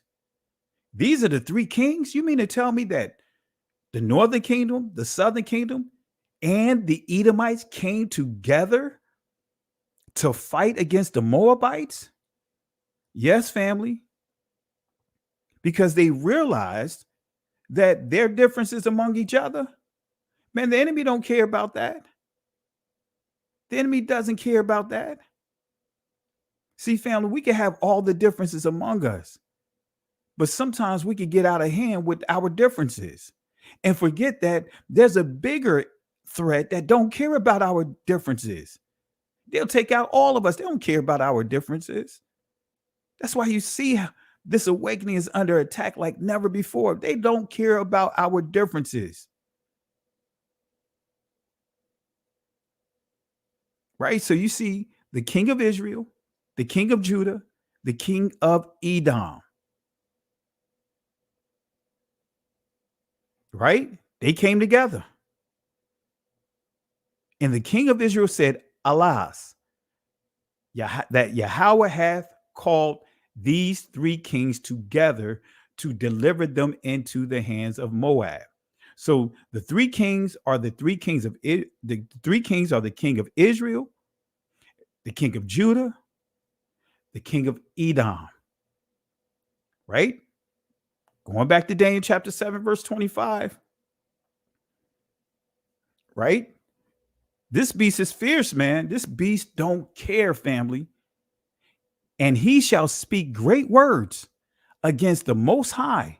He shall speak great words, malai, against the Most High, and shall wear out Balaa or Bala, the saints. Actually, Quadayash or Quadash, the primitive root, not this saint, not this Catholic stuff. The holy people of the Most High, and think to change times and laws, and they shall be given into his hand until a times and the dividing of times. So he shall speak great words against the Most High. The Hebrew definition of great word: command, discourse. Man, they're going to be playing all kinds of discourse, a lot of confusion, right? So the discourse, etymological dictionary, process of understanding, reason, thought, a running about, conversation, right? Are we having a lot of conversations that's going on right now, right? In this information age that we living in, reasoning, to run about, to run to or fro, hasten. All right. So when we look at this word wear out, let's see what this word wear out means. It means to fail. So this beast wants us to just say, you know what? We're tired. You know what? We can't fight anymore. You know what? Let's just let them call themselves whatever they want to call themselves. That they want, when it says wear out, in other words, want us to fail, want us to decay, That's a process. It takes time for something to decay. That's a slow process. Consume, use up completely. Doesn't it sound familiar? To harass constantly. Aren't we being harassed constantly? Aren't we being harassed constantly? But that harassment is so that way you give up. So that way you fail. In other words, you fail. We don't accomplish what we need to accomplish. That's us coming back and understanding that we need to obey the laws, statutes, and commandments. That, you know what, we have our true Messiah of the holy text, Yahweh Shai Hamashiach. He is the true Messiah of the text. He is the ransom. The Most High is the Redeemer who sent his son to be our what? Ransom. Come on, family. I'm not trying to preach right now, but watch the lesson I did called Words of Confusion, and I deal with Messiah, Deliverer, and Saviors. And I break this down. That's right, Malaka. We woke now. So that's the whole thing. The purpose, when it says wear us out, man, I want us to fail. Want to use us up completely. I'm tired of people using our community. Come on, family. Aren't you tired of people using our community? There's so many people that say we the people of the book, but they have all kinds of agendas. They not in this in the trenches with us. They'll say we the people of the book, but where are they? Come on, man. We got Messianic rabbis, Messianic Jews per se, that would say that we're the people of the book. But they're not defending us. They're not going to the news or anything like that. They're not saying, oh, no. They right. They are the people of the book. And I would say only one that's close to doing that, that's doing that somewhat, that did put it out there. I'm not going to say somewhere. He did put it out there. Rabbi Harry Rosenberg. All right. So let's go ahead and continue. What laws will they create and change? Or change? Look at this legal definition of anti-Semitism. And Judge Joe Brown made it clear that these are not laws. There's no laws for, like he said, there's no laws for hurting someone's feelings. Notice some of these things here: calling for, aiding, or justifying the killing or harming of Jews, often in the name of a radical ideology or an extremist view of religion. Making mendacious, dehumanizing, demonizing, or stereotypical allegations about Jews as such, or the power of Jews as a collective, especially, but not exclusively, the myth about a world Jewish conspiracy or of Jews controlling the media, economy, government, or other societal institutions. Doesn't it sound familiar, family? Doesn't it sound familiar? Let me just give you a flash, take you on a flash back in the past. Let me take you on a flash back in the past if I still have it up here. Let me see if I still have it up here. Nope, sorry, I can't take you to the flash in the past. I took it down. Right? I wish I had it here. I would play Kanye West reading verbatim what I'm sharing with you guys. All right. So it says here, it says here, making mendacious, dehumanizing, demonizing, or stereotypical allegations about Jews as such, or the power or of Jews as a collective, especially but not exclusively, the myth about a world Jewish conspiracy or of Jews controlling the media, economy, government, or other societal institutions. Accusing Jews as a people of being responsible for real or imagined wrongdoings committed by a single Jewish person or group, the state of Israel, or even for acts committed by non-Jews. We see accusing the Jews as a people or Israel as a state of inventing or exaggerating the Holocaust. So even if let's just say you use their own sources showing the actual Holocaust numbers, that doesn't matter. That's still anti-Semitism. Even though if you could show the Polish article in the Times, New York Times, saying that, hey, the Jewish community out in Poland said, hey, you know what? Y'all need to change these tablets with the Auschwitz. Right now, y'all have 4 million. Y'all need to correct this number here. And that number went from 4 million to what? Just a little more than 1 million. It says 1 million Jews and others, right? Dealing with the Holocaust. But if you read that, it's okay for their people to point out things. But if we read their sources, that's what this is saying. We can't even use their sources, their own sources that confirm that's literally saying what I just pointed out. Accusing Jewish citizens of being more loyal to Israel or to the alleged priorities of Jews worldwide than to the interests of their own nations. But guess what? Look at this. So this is the Civil Rights Title VI. Notice what this says here. Yesterday, the U.S. Department of Education, Office for Civil Rights, in other words, OCR, released a fact sheet protecting students from discrimination based on shared ancestry or ethnic characteristics, explaining ways that Title VI of the Civil Rights Act of 1964, which protects students from race, color, and national origin discrimination, covers students who are or are perceived to be Jewish, Christian, Muslim, Sikh, Hindu, Buddhist, or of another religious group. So look at the civil rights. This gives you full understanding that the civil rights movement, the laws and everything wasn't geared towards our people. The agenda was to protect, as we see right here, perceived to be Jewish.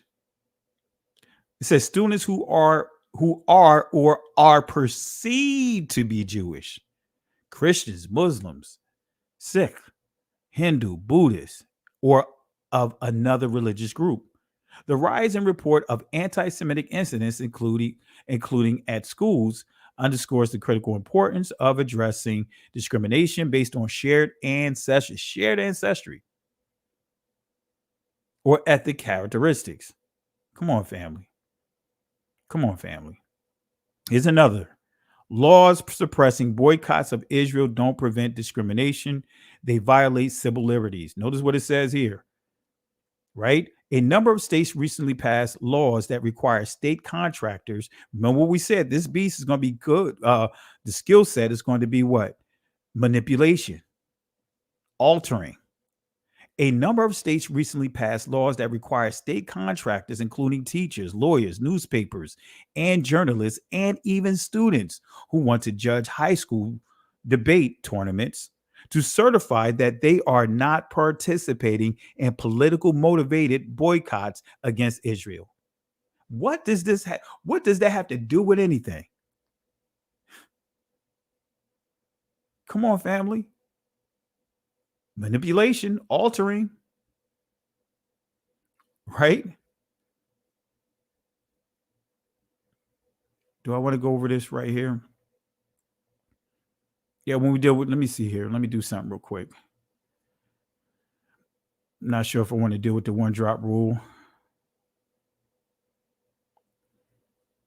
Let me see here, because I don't think we really need to touch on that. That was one of the things I wanted to take out. Yeah, we don't really need to deal with the one drop rule. All right. We could deal with, like I said, it's a lot that I could deal with here. We see their manipulation with the educational system. 1991, March 26th, Education Day, this is a bill that was signed in Congress, right? Congress will recognize the historical tradition of Education Day. But notice this portion here. Whereas these ethical values and principles have been the bedrock of society from the dawn of civilization, when they were known as the 7 Noahide laws. What does this have to do with education, family? Remember manipulation. Remember altering and changing things. It says, let me see here. Trying to see what else I want to highlight. Yeah, of this bill. Yeah. Whereas the Lubavitch movement has fostered and promoted these ethical values and principles throughout the world, where Rabbi Menachem Mendel Schneerson, leader of the Lubavitch movement, is universally respected and revered, and it says in his 89th birthday falls on March 26, 1991. Whereas in tribute to this great spiritual leader, the Rabbi, this 19th year will be seen as one of education and giving. What does that have to do with anything with Education Day? What does this dealing with the Lubavitch? World to the moral and ethical values contained in the 7 Noahide laws, and whereas they they will be reflected in an international scroll of honor signed by the President of the United States and other heads of state. Now, therefore, be it. The Lubavitch movement, real quick, for those that are not familiar with the Lubavitch movement is a brand of Hasidism known as Kabbalah. Is the most successful, most controversial movement in American Jewish life. You'll see the Trumps are connected to here. I believe his daughter, but you see they're connected to here. Schneerson message that the Messiah was nigh became the leitmotif of the movement.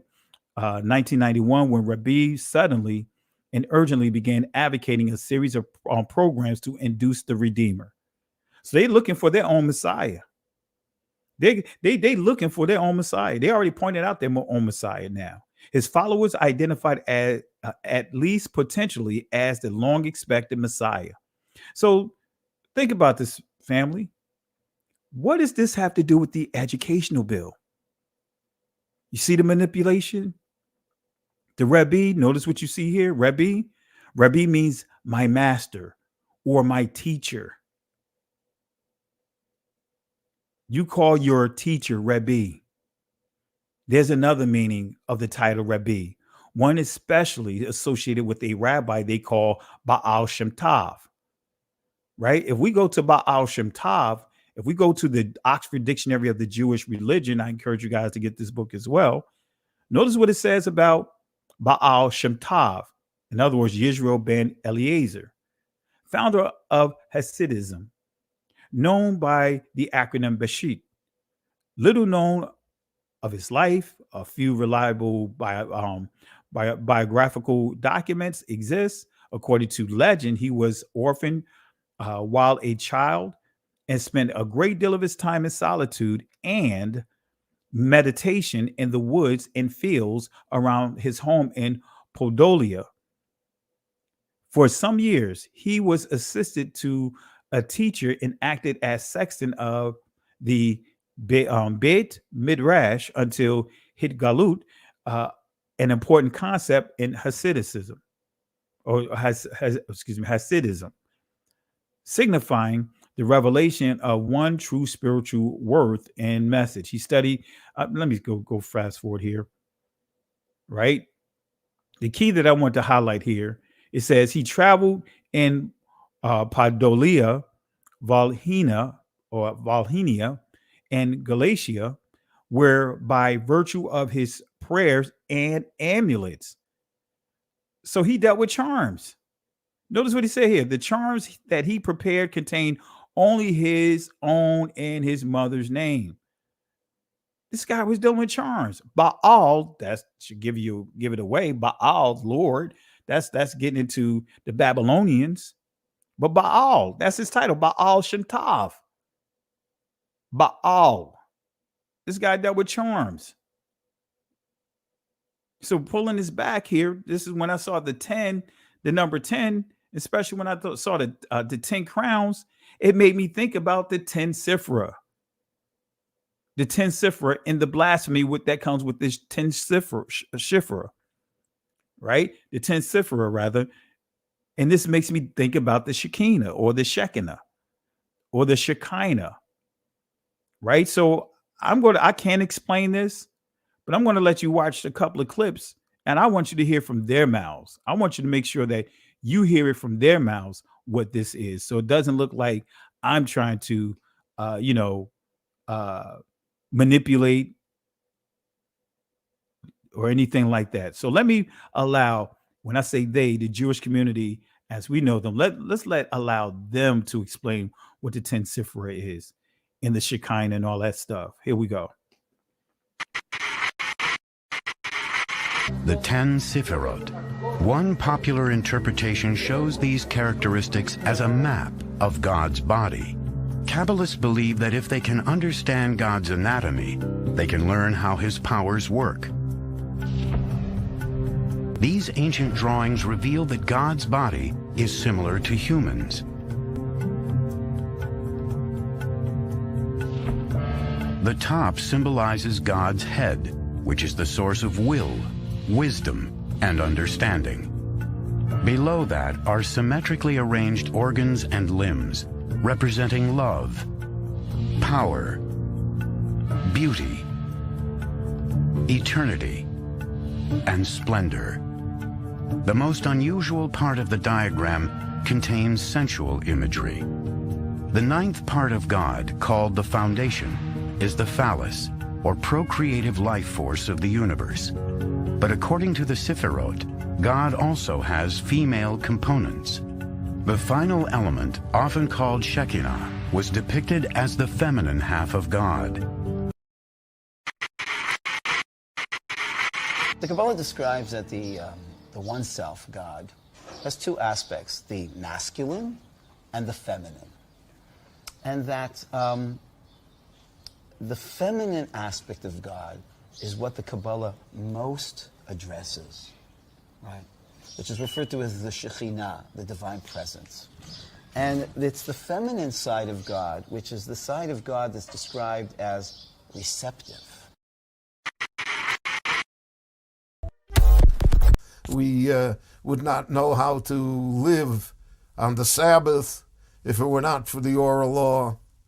We would not know what the laws of the dietary laws of kashrut are if it were not for the oral law. We would not know what the tefillin, what the boxes on our arms and heads that we wear every morning in our prayer service, what they're supposed to be. And in fact, all of Judaism would be completely mysterious. It would be voodoo if it were not for the oral law.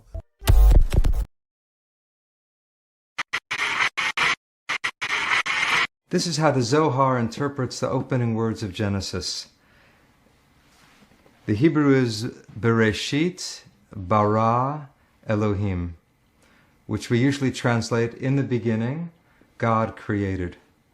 But the Zohar insists on reading the words in the precise order in which they appear in Hebrew. Bereshit, in the beginning, bara, it created, Elohim, God. In the beginning, it created God. The Zohar takes that to mean, in the beginning, infinity created God.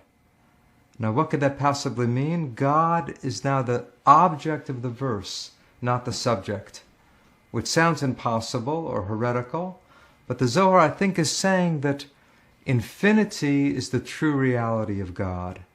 Anything else that we call God is puny compared to that.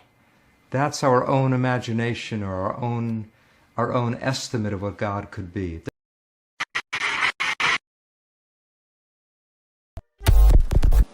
Milamed, it teaches us that Adam not only named the animals, but he dated all the animals. But he was not able to be at peace with any of them until finally Chava was created.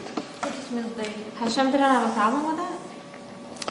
I mean, dated means, I'm trying to use a nice word. What does dated means? What do you mean by dated? Dated means he took her out to La Pisgah. Dated. They went out to the Chosan. They had a little, Monte.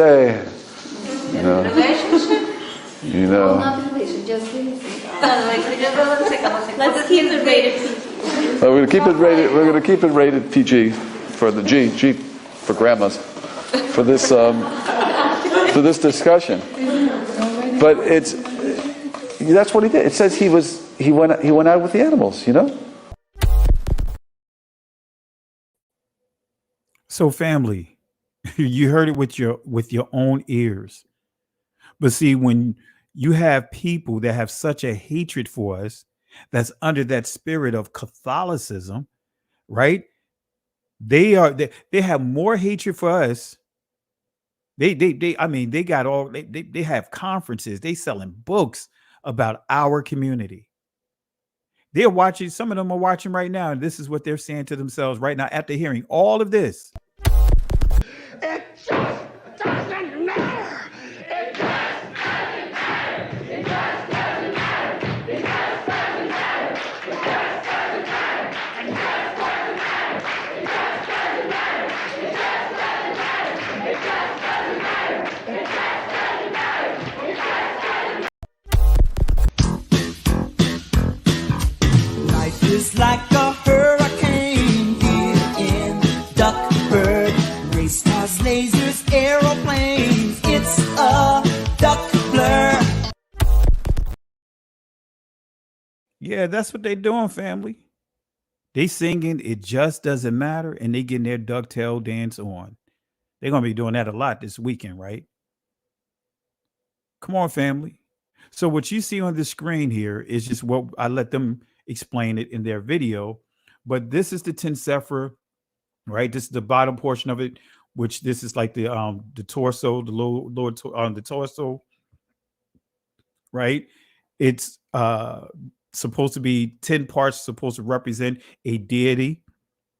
And this chart that you see, is this so-called tree, you'll see it in other mystical systems, right? Some systems call it the tree of life, but in Jewish mysticism, this is referred to the Ein Sof, which means infinite one, right? So that's why you heard them say, when they said infinity created God, right? What they're saying is the Ein Sof created the Most High. And this Ein Sof have both male and female reproductive organs, right? The male reproductive organ is called the Yesod, which is they call the foundation. The female reproductive organ is called the Shekinah, some would call the Shekinah. So when you see them on that wall, right, davening, that's what they call it. Actually, guess what? That is them, right? Gyrating on those walls, right? Having spiritual intercourse with the Shekinah in order to bring forth the anointing. That's a fact. I wish I had some of my clips here. I took some of them down because I do a lot of clips and I had to take some out, and I took it out a while ago. That's what that davening means. That when you see them rocking on that wall, that is called davening. And that represents a sexual act. Right? Friday, when they come together and they sing and they have their services, singing Come O Bride, Come O Bride, they're celebrating and singing songs of the Ein Sof coming together with the Shekinah. Or should I say, it's supposed to be a sexual ritual going on. I'll just leave it at that. All right. Next time, I'll make sure when I'm teaching this or teaching something similar, I'll have those links up so you can see. So going back to the 4 beasts. So the beast in Revelation chapter 13, verse 1 and 2 is a combination of all 4 beasts. Let me say that again. The beast that is described in Revelation chapter 13, verse 1 and 2 is a combination of all 4 beasts. I just proved it to you. You cannot understand this beast right here unless you go to Daniel chapter 7. So I just walked you through the beast there. So if it's possible, even the very elect will be fooled. We see that happening right now. We successfully, again, identified the 4 beasts. But I know some of you guys asking the question, but where's the Roman Catholics? We saw the 4th beast, but where are the Roman Catholics? Now, I know some of you guys, and I encourage you guys to go back and watch the lesson I did on the 4 horsemen, the battle for Africa.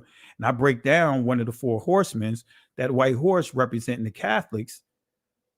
But let me show you where the Roman Catholics are in the text here. Right?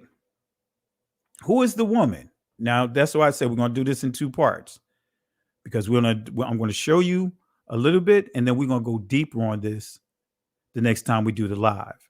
And I'm going to go really deep in on this woman.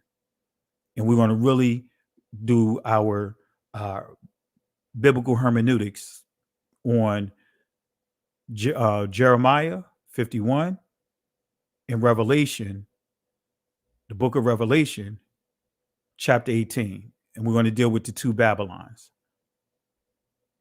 The Babylon in Jeremiah, the physical, and the spiritual Babylon that we're going to see that this woman is connected to.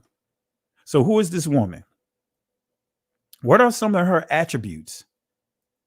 Well, it's right here, family.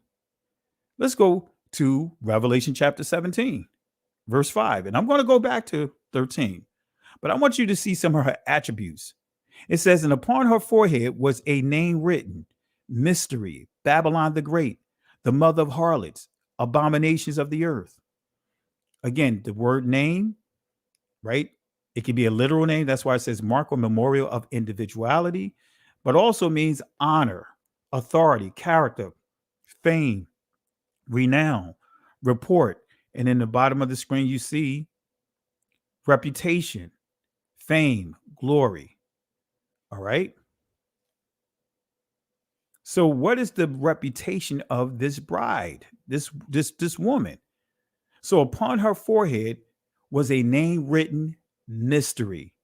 And when we look at it from the Greek, mystery, it says a secret, mystery. In other words, through the idea of silence imposed by initiation into religious rites. Come on, family. That's why we see the baptism is done a certain way inside the church. Like you're being what? Initiated into a religious rite. You see it that way in Catholicism. Like it's a rite of passage. When we truly understand baptism from an Israelite perspective, they're cleansing themselves. They're cleansing themselves. I could give you another number of instances of baptism in what they call the Old Testament. I'm going to do a teaching on that. All right. So we also see that she's known as Babylon the Great. But let's see what Babylon means. Babal. It says confusion. In other words, by mixing.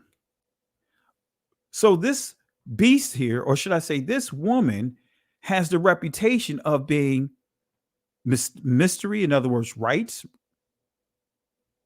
We could go into secret societies and all that other stuff, but also Babylon. And if we take it further, we could go back to Revelation chapter 2 when it deals with the Nicolaitans, the doctrines of the Nicolaitans, which is the doctrines of destruction, to destroy people. But we'll get back to that. Right? So confusion. So I'm going to make it clear, family. We already pointed out the United States. So hopefully you guys grabbed hold of it. No, this woman here is not the United States. We covered that in the first beast, with the Great Britain being the mother and the United States being the daughter. The second beast, we identified Russia, the bear. The third beast we identified to being the leopard, Germany. The fourth beast, we just went over the fourth beast. So let me show you who this woman is. Because the beast that's highlighted in the first couple of verses of Revelation 13 is all for the beast combined. That's why I gave you certain parts of the beast, of each one of them. So when we look at confusion, all of them have drank from the cup of this woman. Come on, family. Come on, family. All of them drank from the cup of this woman. So Babylon, Babal, also means confusion by mixing. And when we study this particular woman, when I reveal to you who she is, she done mixed and meshed with so many different groups and brought in a lot of their culture and idol worshiping. By what? Mixing. But it says the mother of harlots. So mother means the source of something. Let me say that again. Mother means the source of something. So let's deal with the Greek definition of harlot. Let's see what it means. Wait a minute. Porne, right? From a male perspective, you'll see porno, right? You see here pornos. But you see porne, right? Which means harlot, whore, a woman who sells her body for sexual uses. Metaphor, an idolatress. And notice what you see here. Babylon, an example, Rome, the chief seat of idolatry. Come on, family. Look at all the symbols that I'm getting of this particular woman that I'm going to highlight I'm going to share with you. Notice here. This bride will be the source of perversion, the mother of perversion. And she's referred to as abomination, the mother of abominations, reputation of abominations, something disgusting, especially idolatry and idol. Notice what this says here, in a ritual sense of unclean foods. Wait a minute. When you deal with the vergüenza, right, the process of conversion with the Roman Catholics, when we studied the Spanish Inquisition, they were forcing the Israelites to eat pork, unclean foods, eat swine. And on Shabbat, they could not wear their garments, their royal garments, to worship. They had to dress up on Sunday, forcing them to Sunday worship. Going back to my point, idols, mixed marriages. Something disgusting.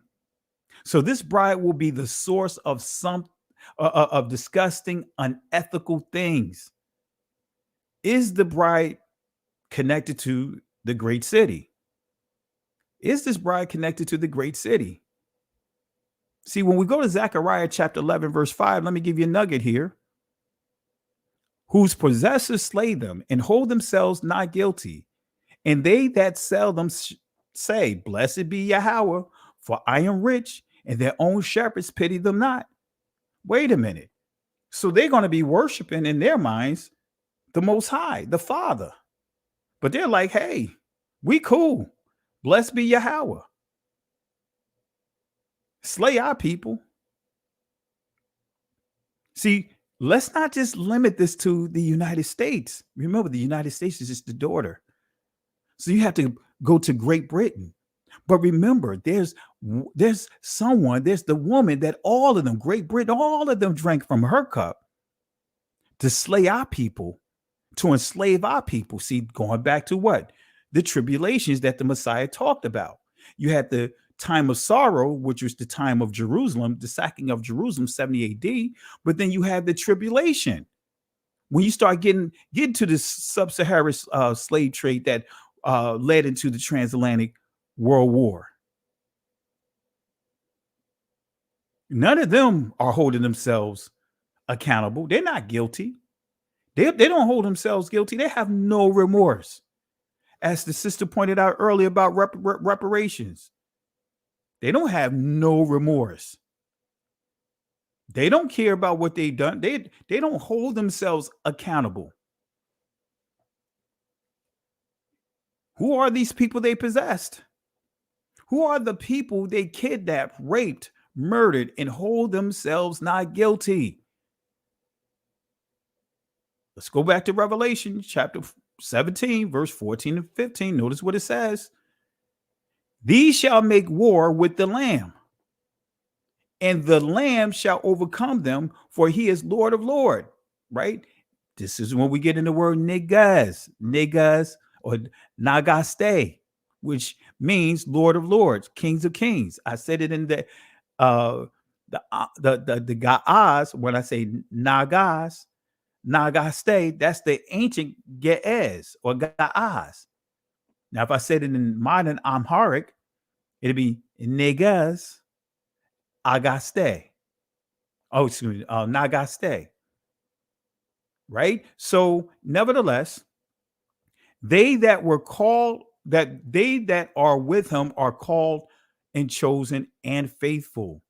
So, this thing right here really got me here. Let me show you here. Verse 15, and he saith unto me, the waters which thou sawest, where the horse sitteth, are peoples, multitudes, nations, tongues. Come on, family. How many of the nations that where we were scattered abroad, right, that are proven to be blood descendants of Israel, like the Igbos, the Bambaras, the Limba, the Yoruba? How many of those tribes, those nations, those communities were proven to be on those slave ships? And he saith unto me, the waters which thou sawest, where the horse sitteth, are peoples, multitudes, nations, tongues. Right? Took our languages from us. Took our languages from us. Right? Remember, to really understand this passage here about peoples, multitudes, nations, tongues, study Genesis, Genesis chapter 10. Genesis chapter 10. And you'll see how Noah's sons, each one of them, right, they were divided among themselves, with land, family, and tongues. So they took our language, they redefined what family is. They took our language from us. They took our literature from us. So the waters which thou sawest, where the horse sitteth, are peoples, multitudes, nations, and tongues. Zephaniah chapter 3, verse 9 and 10. Notice what it says here. For then I will turn to the people a pure language. So guess what? Our language, even this so-called Hebrew that you hear people saying today, scholars will tell you, true scholars, now not honest scholars, let me say it that way. I'm not going to say true scholars. Honest scholars, linguists will tell you that this language should not be called Hebrew, that the word Hebrew should not be even connected to it. It should be called the Israeli language. For then will I turn to the people a pure language. In other words, this is saying he's going to cleanse our language and get it back to the original. Not saying that he's going to give us a new language. Shapah, that they may all call upon the name Hashem Yahweh to serve him with one akad, consent, shakam. That's the purpose of the Most High, what? Restoring our language, because in order to restore our language, that means he has to what? Change our hearts. That means he has to what? Place his laws in our inward parts. Because if our heart is not changed and he cleanses our language, we're going to corrupt it. Out of the abundance of the heart, the mouth speak. Verse 10, from beyond Ibar, from beyond Ibar, from beyond Ibar. This is where you get the word Ibar Yah. Some would say Ibri. This is where you get the word Hebrew from.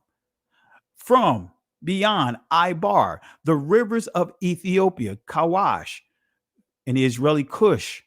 My suppliants, even the daughter of my dispersed, shall bring mine offering. Wait a minute. So remember the waters, this woman, right, sits on what? Let's go back here. Make sure I have it here. It says the water which thou sawest, where the whore sitteth, are peoples. Let's start with the peoples, the multitudes of people, the nations, the language of the people. We're in deep water now. The Transatlantic World War, the Middle Passage, for weeks, months, sometimes as long as a year, they waited in dungeons of the slave factories scattered along Africa's west coast. They had already made the long, difficult journey from Africa's interior, but just barely.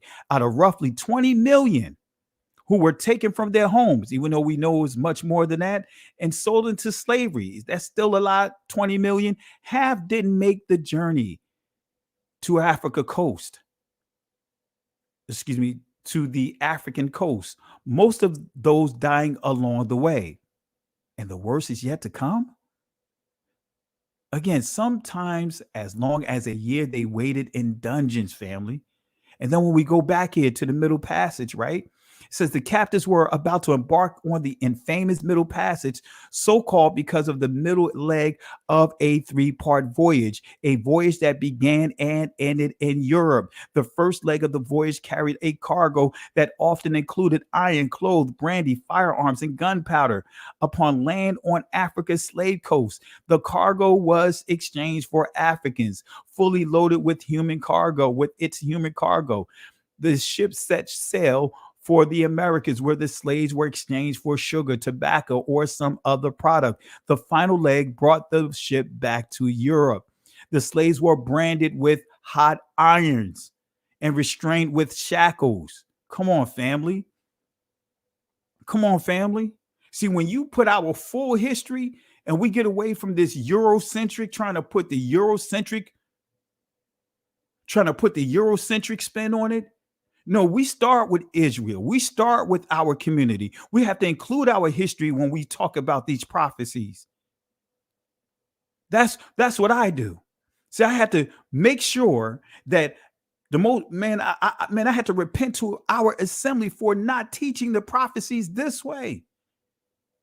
Come on, family. We've been conditioned to protect the Catholic Church, to protect all these different systems that have manipulated and taken advantage of our people, that have raped, kidnapped, and all these different things to our people. No, we're gonna make sure we highlight the tragedies that occurred to that was forced on our people.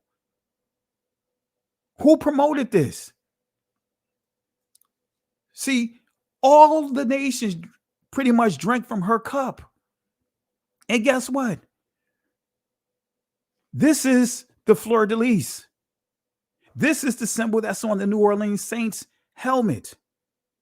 This is called also the lotus flower. Egypt, the Pope in the 10th century chose this to be the symbol of the Father, Son, and the Holy Spirit. That's what it's supposed to represent. Notice how this looks like what? 6. Right? 666 when you look at the ones that the decorative ones that they've used with this. They all look like 6. 666, the system of man. But they took this right here, this fleur de lis, They were branding our ancestors with this, cut their hamstrings. They would literally mutilate them.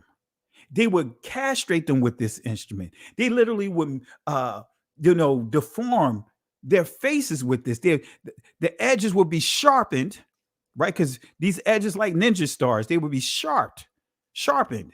They would slit the center of the nose for any slaves that ran away, and then take their face with their nose split and put their face over heat, over flames, so that way with that split will cause their nose to. I'm not trying to get too deep with this and too graphic with this. So when we start talking about the mark of the beast, see, I'm dealing with a system. The mark of the beast is a system of man. It's not just one particular thing. When people say the chips and all this different stuff, no, the mark of the beast is the system of validation. Our people couldn't buy or sell. You're talking about kings that was put on those slave ships. You're talking about prominent people among their communities placed on those slave ships. Could not buy or sell. They created a currency to sell our people. Manila. Look it up, family. I was going to put it in here. But when we start dealing with prophecy and we only deal with the stuff that's in front of us, we do what we're not even accurately prophesying or elaborating on the scriptures. Come on, family. It wasn't just the United States. It wasn't just the United States that did these atrocities to our people. Remember what I said, the United States is just the daughter of Britain. So that means Britain was connected to it too. All of them were connected with it. And those that want to defend Russia, guess what Russia is doing right now? What is Russia doing with Africa? What is China doing with Africa? And yes, slaves made their way to China. China participated, starting with the sub-Saharan slave trade. If you do the studies of it, you'll see China, you'll see Japan, you'll see India. Come on, family. That's right. Someone put here Sweden, Dutch. Come on, family. Come on, family. The waters which thou sawest where the whore sitteth are peoples, multitudes, nations, and tongues. So let me give you another nugget here, right? Aristotle's influence, right, had a major influence on the Catholic theologians, had a major influence on the church when it came to slavery. This is coming from the book I've been reading from, been telling you guys to get for years, Slavery in the Catholic Church. Notice what this says about Aristotle. Aristotle's philosophy, translated from Arabic sources in Spain, was introduced into the universities of Western Europe at the beginning of this period. His views on slavery continued to influence theologians until the 16th century, and Aristotle was Greek, right? Until the 16th century, so they deserve quotation. It is clearly natural and beneficial to the body that it should be ruled by the soul. Tame animals, right? Doesn't that sound like what the Muslims said about us, called us animals? Tame animals have a better nature than wild, and it is better for all such animals that they should be ruled by man, because they then get the benefit of preservation. We may thus conclude that all men who differ from others as much as the body differs from the soul, or an animal from a man, all such are by nature slaves, and it is better for them to be ruled by a master. It is better for them, talking about us, referring to us as animals, comparing us to animals when you think about slavery, to be ruled by a master. A man is thus by nature a slave if he is capable of becoming the property of another, and if he participates in reason to the extent of apprehending it in another, though destitute of it himself. It is thus by nature a slave is if he is capable of becoming the property of another, and if he participates in reason to the extent of apprehending it in another, though destitute of it himself. But the use which is made of the slave diverges but little from the use made of tame animals. Doesn't that sound familiar? The Willie Lynch? I know some would say, oh no, the Willie Lynch is fake. Anyway, both he and they supply their own with bodily help in meeting his daily requirements. It is thus clear that just as some are by nature, so others are by nature slaves. And for these latter, the conditions of slavery is both beneficial and just. We're going to circle back there in a second here, but we're going to wrap this up here. I know I went a little longer than what I wanted. But what or who is this great city? We talked about the woman. And guess what? That woman is the Catholic Church if you haven't picked up on it. But let's deal with this great city because you have the woman. And what about this woman? What about this great city? Let's go to Revelation chapter 17, verse 7 through 9. Let's see what it says. It says, and the angel said unto me, wherefore didst thou marvel? I will tell thee the mystery of the woman and of the beast that carrieth her, which hath the 7 heads and 10 horns. Let me say that again, which hath the 7 heads and 10 horns. But we're not going to stop there. And the beast that thou sawest is not, and shall ascend out of the bottomless pit and go into perdition, and they that dwell on the earth shall wonder, whose names were not written in the book of life from the foundation of the world, when they behold the beast that was and is not and yet is. And here is the mind which hath wisdom. The 7 heads are 7 mountains on which the woman sitteth. Let me say that again. The 7 heads are the 7 mountains on which the woman sitteth. Now, some of you guys may have saw this image in my community post. So let me give you clarity here. Let me refresh you here. Let's deal with this here. Let's deal with the 7 heads. Let's deal with the 7 mountains. Right? The Greek definition of mountain, just so that way you guys understand this. It says a mountain, right? A hill. It could be a mountain hill as lifting itself above the plain. So this word can be used like oros can be used as a mountain. It could transliterate to hill. All right. So Rome is known as the city of 7 hills. Let me say that again. Rome is known as the city of 7 hills. Let me say that one more time, family. Rome is known as the city of 7 hills. Let me say it one more time. Rome is known as the city of 7 hills. Right? Great book right here, The Two Babylons by Alexander Hislop, page 22, right? This is what he has to say. No other city, and I encourage you guys to get this book. He also have an older publication of this as well. He has a couple of books dealing with 2 Babylons. Got some great information in here. Got some other books that I'll share as we continue to progress from some other authors. That's some good references about some historical aspects of Rome, and I'm going to show a couple of things about Vatican. All right. So no other city in the world has ever been celebrated as the city of Rome has for its situation on 7 hills.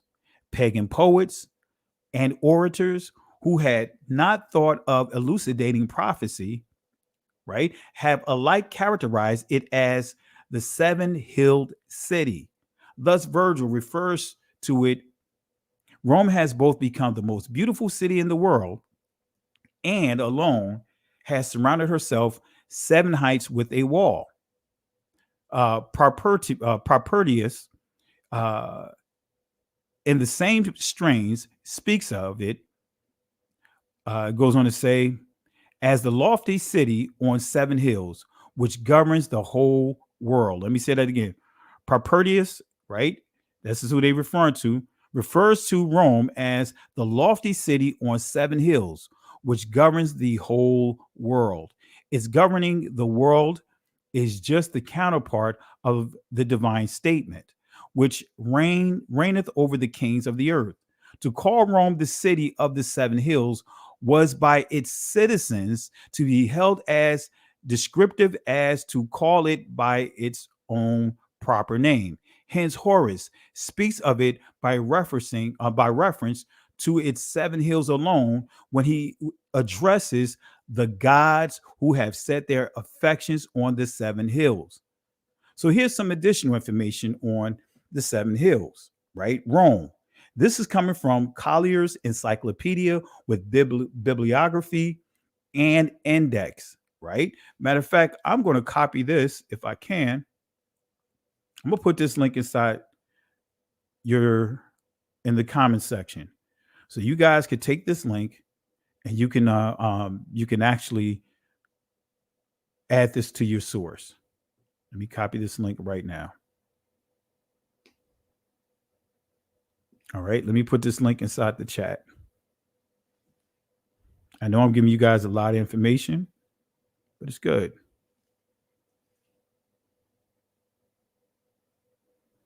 All right. So let's go and let's see. Let's open up this book. Let's go here. All right. Right. Notice what you see here. Man, there's so much to unpack here. Look at what you see here. Right. But let me break this down.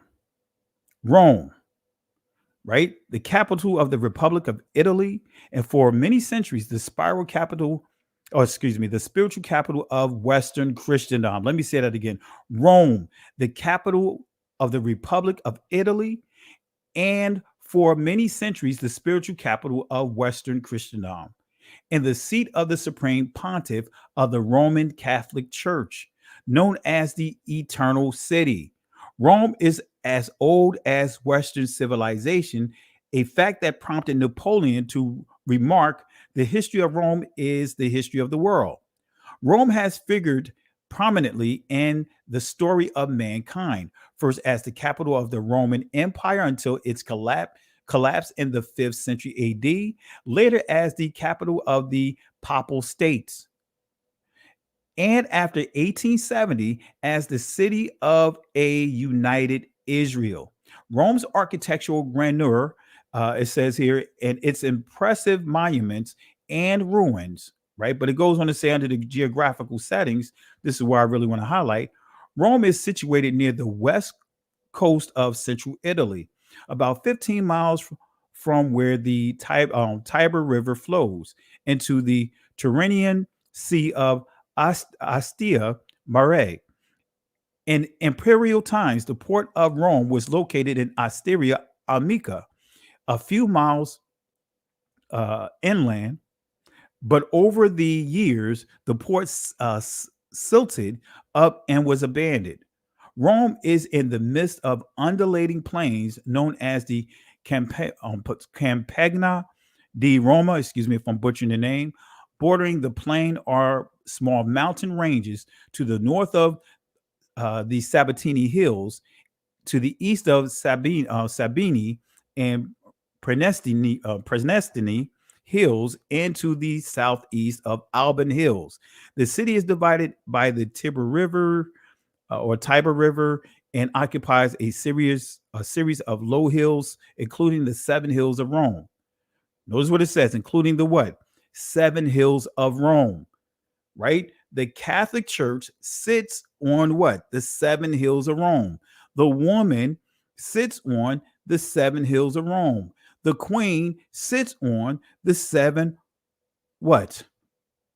Hills of Rome.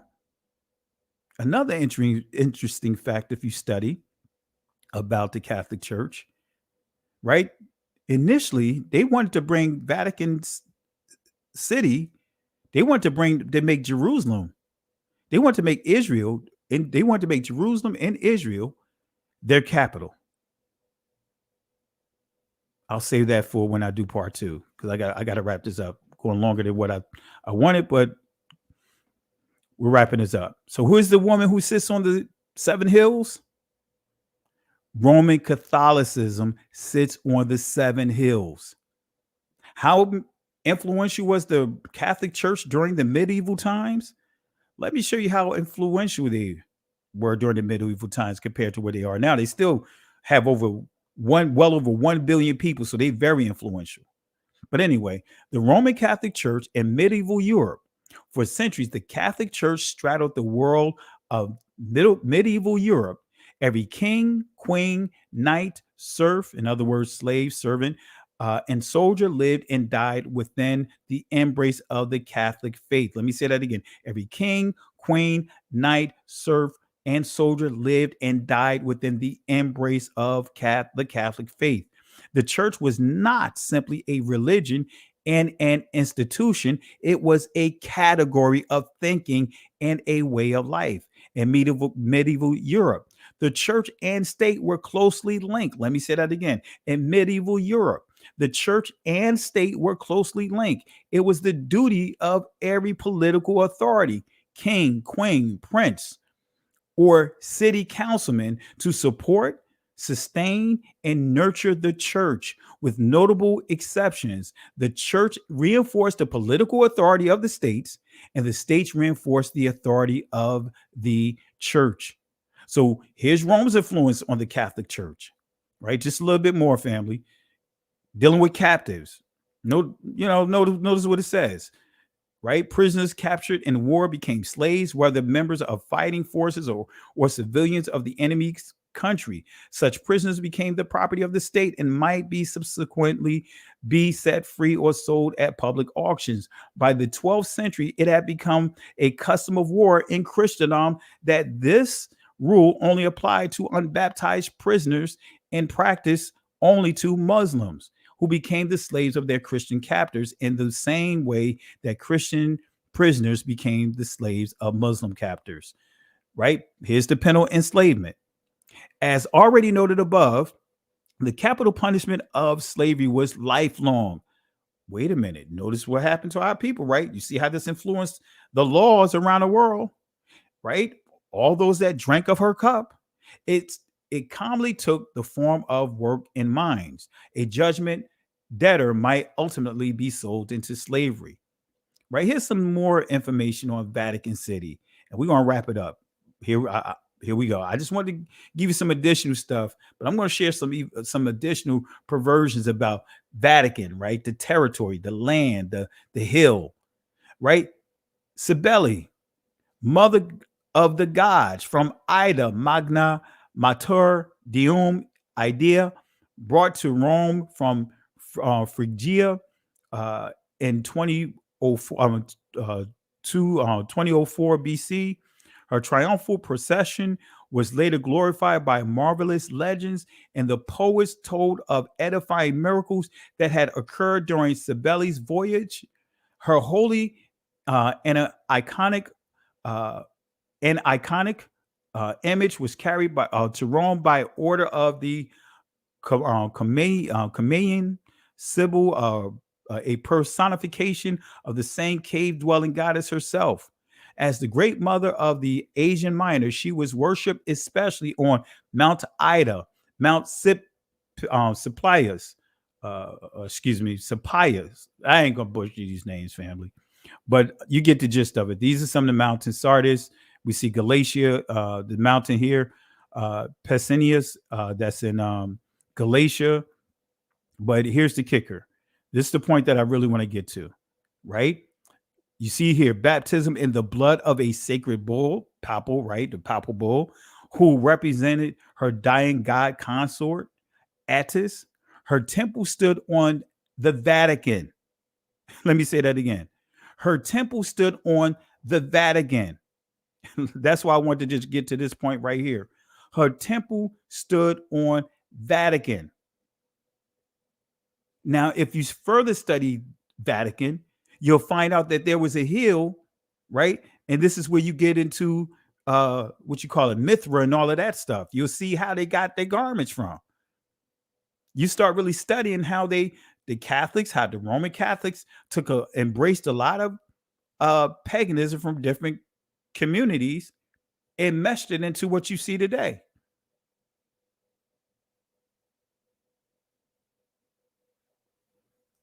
Come on, family. Come on, family. I know I went geek mode. Revelation chapter 17, verse 4.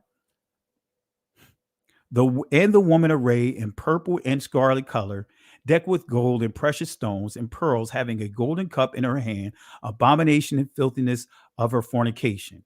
So the woman was arrayed in purple and scarlet. Who is this woman again? I told you, the Roman Catholic Church. But what I didn't point out, and I thought I had it here, but we'll just stop right here, right? You'll see how that scarlet ties in, right, to fire worship, ties into Rome. When you see that scarlet color, it tied into Rome. That's a whole nother discussion there. Family, I'm going to stop right here. I know I gave you guys a lot to think about. We'll finish this up in part 2 because, again, now you see why so much information. It's so much information. I know I gave you so much to go off of. So much to go off of. I'm just going to drop the link real quick here. I see some of you guys here still rolling here. I'm going to drop it here. If my sister Carol is still up, you want to jump on, or J High Style. I know it's kind of late. I'm off tomorrow, so that's why I'm up late too. So I'll drop a link real quick. But family, this is why I want to take my time and go through it. It's so much. And I took a lot of the stuff out. See, again, like I stated, right? The Roman Catholic Church was targeting Jerusalem. Why Jerusalem? Right? Because Jerusalem does sit up on a hill, right? And he wanted to make Jerusalem into what? That sacred mountain. Right? Just like the Greeks wanted to do during the time of the Maccabees. They wanted to make Jerusalem into Mount Olympus. They wanted to bring in all their deities. That's why we see these Greek gods with their names changed to trying to put biblical Greek names, transliterated names on in front of these statues, when actually these statues are Greek Roman deities that they worship.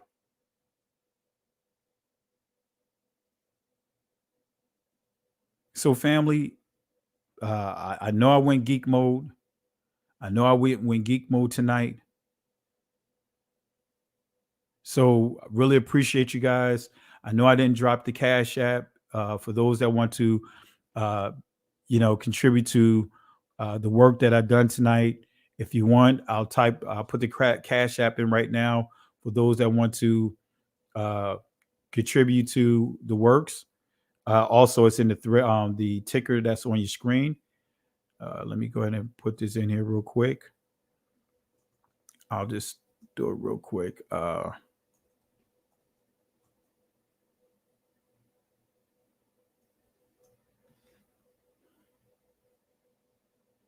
All right. I just posted it there for those that want to contribute to the work that we're doing here. All right. All right. Real quick. Got let's see here. Let me bring in Don P real quick. All right. All right, Don P, what you got, my brother? Pastor, really great teaching tonight.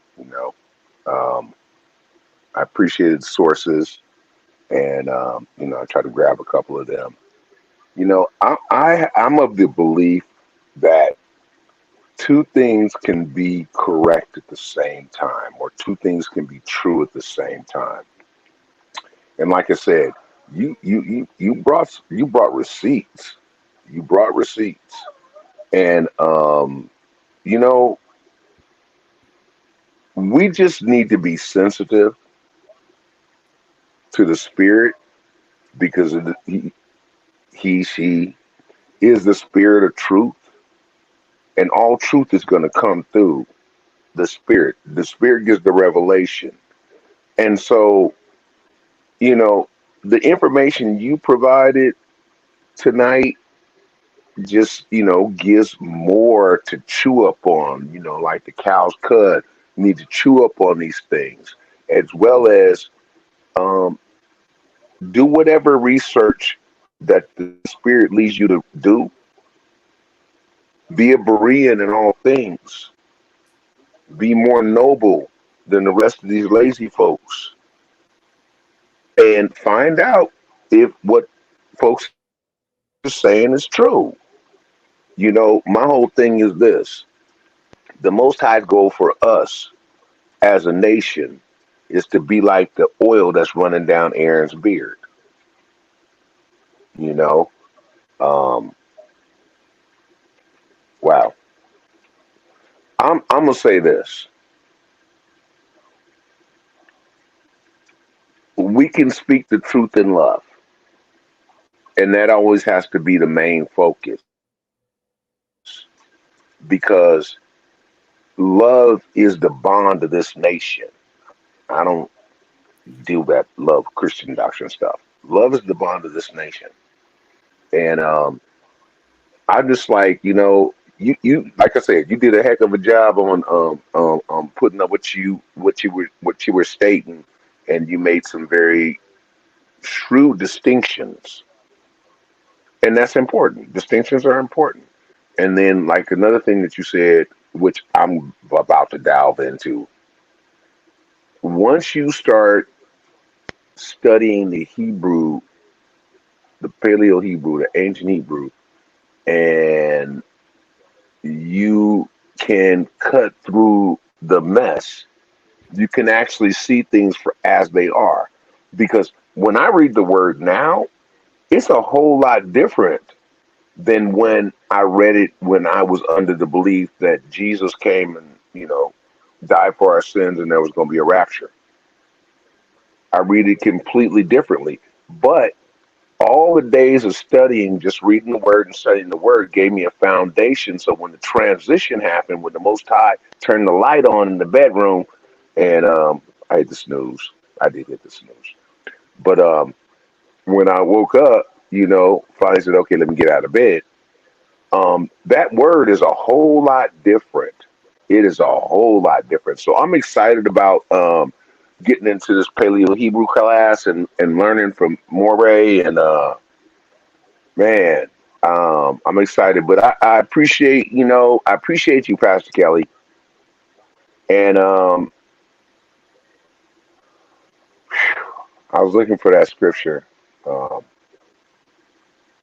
but let's do all things in love and let the Most High be the judge. When I say let's do all things in love, I'm straight up Yahushua Mashiach.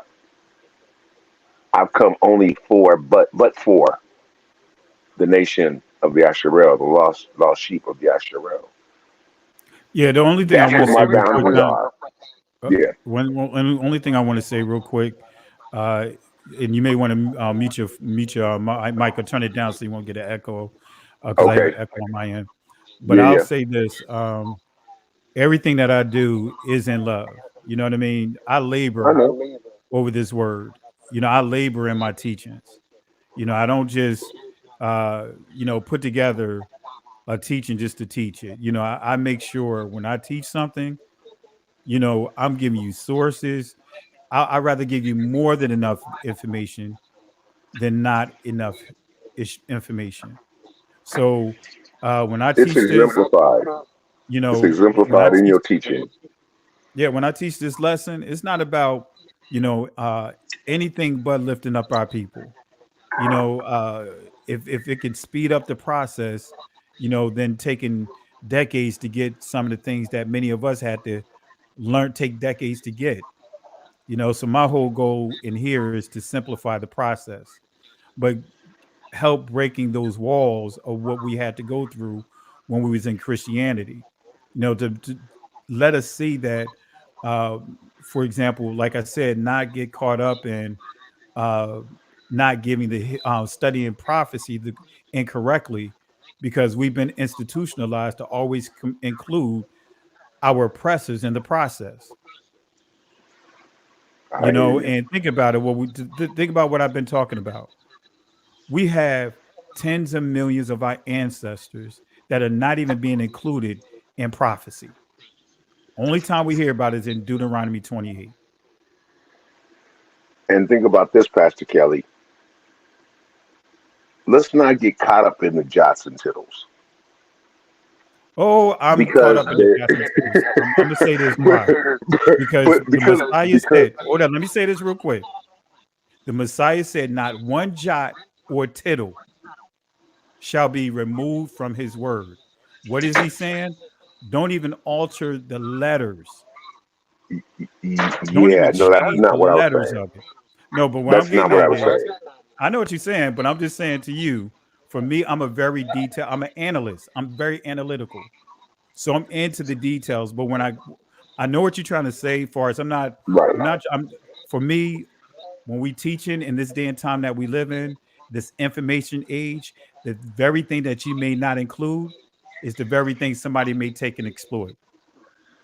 Because Right. people are And pulling information from every which way. maybe I'm at a But different point.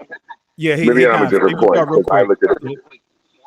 Save your thought real quick. Let me bring a couple more people in, and then I'll let you get your final Sure. thoughts, and we'll wrap it up. Absolutely. All right. All right, Got my Pastor. sister Malaka, and I got New being me. My sister Malaka, I'll start with you. Peace and blessings. Shalom, family. Greetings to you, Uncle Don P. And definitely honor to you, Dr. Kelly. And I thank you so much for this teaching. So first and foremost, I just want to say, I salute you, number one, because I know when I come onto a live and I'm listening to someone's teaching, it's very important to me that I'm able to look at the person and see their genuineness. It's just something, my discernment is stronger when I'm able to look at you. So I thank you so much for coming on. I know that you do a dangerous job. Those of us that are sounding the alarms, those of us that are bringing truth to the people, we're in danger. Okay. So I just want to say that I salute your courage and your trust in the Most High, Yahuwah, for your protection and allowing us to see your face during your teaching. So I want to say kudos to you for that. And then I wanted to also just speak about prophecy and interpreting prophecy. It's no easy thing. So if one does not truly have the Ruach HaKodesh, they're going to make major life-altering mistakes with trying to interpret prophecy. So unless you're literally called to do this in the last days, I'd be careful when interpreting scripture. As we see, Dr. Kelly has receipts.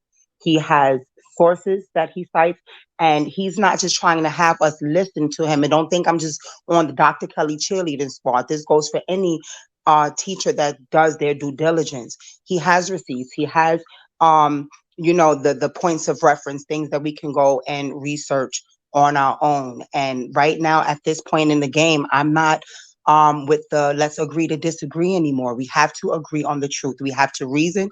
We have to come together. We have to study the scriptures and come under one understanding. We have to be achad with one another. So I salute you, Dr. Kelly. I appreciate everything that I learned here.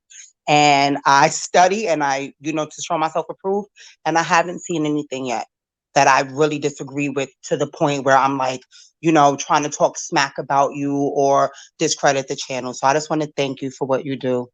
United we stand, divided we fall, family. And I'm done. Absolutely. Thank you, sis. Really appreciate the love and support. Thank you for just the words of encouragement and speaking that truth. Anyone you want to throw into the garbage can or give the 3-piece to before we wrap up? Oh, yeah. Today, I want to give a 3-piece to troublemakers, to naysayers, to gossipers, to message carriers. I want to give them a 3-piece. Unless you are trying to be a peacemaker, shut up. Pow, pow, pow. And to throw in the garbage can, that little girl that was shouting on that video over there in Israel, I want to throw those imposters in the garbage. Throw all the imposters in the garbage and give a 3-piece to the troublemakers. All right. So here's the 3-piece to the troublemakers. And the scriptures, they call them rebels. So we got a lot of rebels that are out here, attacking the people of the Most High. But yeah, definitely appreciate it, sis. Let me give the garbage can as well. I have to see the video. You have to forward me the video, what you're referring to. But here's the It garbage was can. the clip that you showed us. They go in the garbage. Oh, you talking about the "Just Doesn't Matter" clip? I got you. I got you. Hey, I appreciate it, Shalom, sis. everybody. Good night. All Shalom. right. All right. All right. New being me, you got the mic now. You got the floor. Salam Ta Wyndham. That means, shalom, brother. How are you? Just want to thank you, Pastor. Thank you, Doctor, for your painstaking studies. Like the sister said, everything that sister said prior, that's on my heart too. We really appreciate you just getting to the matter and really emphasizing us not looking at the prophecy from a Western point of view, the Western glasses we were given. And I really do appreciate all the etymology and the studies you bring. Even while you go through this, me and my husband are like talking in between, talking about the scriptural stuff you bring in, and we're just building. And that's so edifying that, we can have that conversation based off of this knowledge that you're, like the sister saying. And we know this, brother. We know that you're going through it painstakingly so that you can deliver it in its fullness. So I do know sometimes in other places I come up with some knowledge, some stuff that people would go, what? Or sometimes, I'm still just working it out too, just also in trying to build and grow. But I really do appreciate you bringing in a lot of the very valid Ethiopian information and the language for us to really to wrap our minds around it, to really see us as children of Israel collectively in this nation with the 12 tribes. So one thing that my husband had said, interestingly, while you were talking, and he did say yes. He said something about, we always point out, Deuteronomy, and the curses, but sometimes people forget the blessings. And although Ethiopia is not where she should be now, because she was basically, it's been I just once know that post 73, a lot of the Catholic Church came in, and if people see what Ethiopia looks like now with all the European, they've sold out. But prior to the 73, my husband said, yeah, they were the example of the blessing of what Israel can do when she follows the Most High. She's not going to get conquered. She's not going to be overthrown.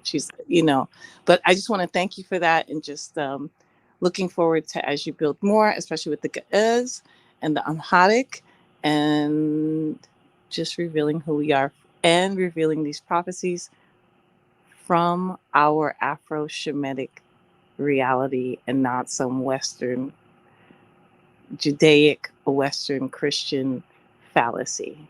Thank you. Bless you so much. Thank you so much. And thank the Ruach HaKodesh for opening up your eyes and opening up these lines and opening up our ears. Bless you, Dr. Kelly. Thank you, sis. Really appreciate the love and support and the words of encouragement. And before I let you go, who do you want to give the garbage can before we wrap up?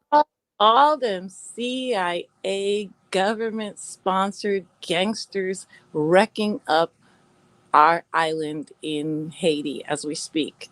That's what I want to put there. And interesting, brethren, one of my great-great-grandmother came to the island of Haiti as an Ethiopian, ported, like traded. So I want to thank you for bringing that information up, because a lot of people don't know that a lot of us,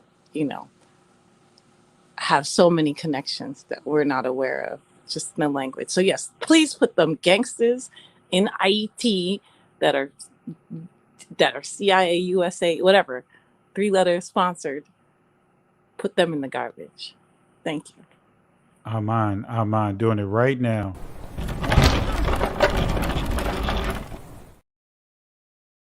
Appreciate it, my sister, and I'll be back online this weekend to close out this lesson. I'll deal with Revelation chapter 18 and just really go, really do what I did here, go into the depth of it, just to extract what we need to extract out of it to give clarity of where we are today. But really appreciate you, my sister, and be blessed. Tell hubby I said hi, and thank him for allowing you to follow us here and jumping on this live. Really appreciate you, and tell him I said thank you. We will bless you, Brethren. Thank you, and I thank our Kingsman Redeemer for all the information coming through. Give thanks, Yeshua Hamashiach. Bless you. Amen. Amen. All right, Don P. You got. I'm gonna give you the opportunity to give final words. Land the plane. Yes, sir. You know what I do, pilot extraordinaire. Um, you know, we have to keep the bigger scheme of what Yahushua Mashiach, our King, has said he's going to do. And what he said he's going to do is he's going to bring his nation back together to be this ruling kingdom upon this earth. He also says he's going to purge out the rebels. And there are those who labor in the truth like you, sir, diligently labor in the truth. And you know what? You know great is your reward. You know great is your reward. You ain't even got to sweat that. The thing about it is this. In these last days, and this war is about to come down because our king is about to reclaim his kingdom. You know, even as your cousin says, reclaiming the throne, he's about to take the throne over because Hasatan has had it for too long. He's going to try to use his wash, rinse, and repeat. And that is divide and conquer. So now he's not even concerned about these Negroes that he got under his spell of entertainment and all that stuff, you know, as it was in the days of Sodom and Gomorrah and as it was in the days of Noah. He ain't worried about them. He's worried about us. We're that light that's set up on the hill that he's had hidden. I heard one brother that's been in the truth for 15 years, and he was like, I was all alone. I was like an island. But the Most High has now thrown cold water on some of us and hit that gentle escalation of the alarm for others of us. That would be me. But he's done it. So here's what we need to really keep in mind. What the Most High has brought asunder, let no man tear apart. He is uniting back. Not only is he waking up the dry bones, but he's uniting the two sticks at the same time. I'm watching this stuff go on. So here's the deal, family. In all of our getting out on these YouTube streets, let's get some understanding and let's get direction from the Ruach HaKodesh, which is the breath of Aralua. Let's do that. Let's not get into this cult of personalities. Let us focus on the truth and let the truth stand, because you know what? That's all we got is Yahushua Mashiach, who is the truth, the way, and the life that he's promised to us through what our brother has been teaching us about the good things that are going to come for us. And Pastor, I love you. You know, just stay vigilant, Pastor, you know, because there's a lot of people that throw stones and hide hands, and they'll be throwing stones, and that stone might have a name they wrote on it. If you understand what I'm saying, I'm talking in code. Oh, no. If you understand what I'm saying. Yeah, you know what? I love all my family too much, and we too close, because we all we at the precipice, man. And this is where Hasatan really wants to come in and cause the division, because we're at the precipice. He is flailing because his places have been discovered. Y'all done turned his house upside down collectively.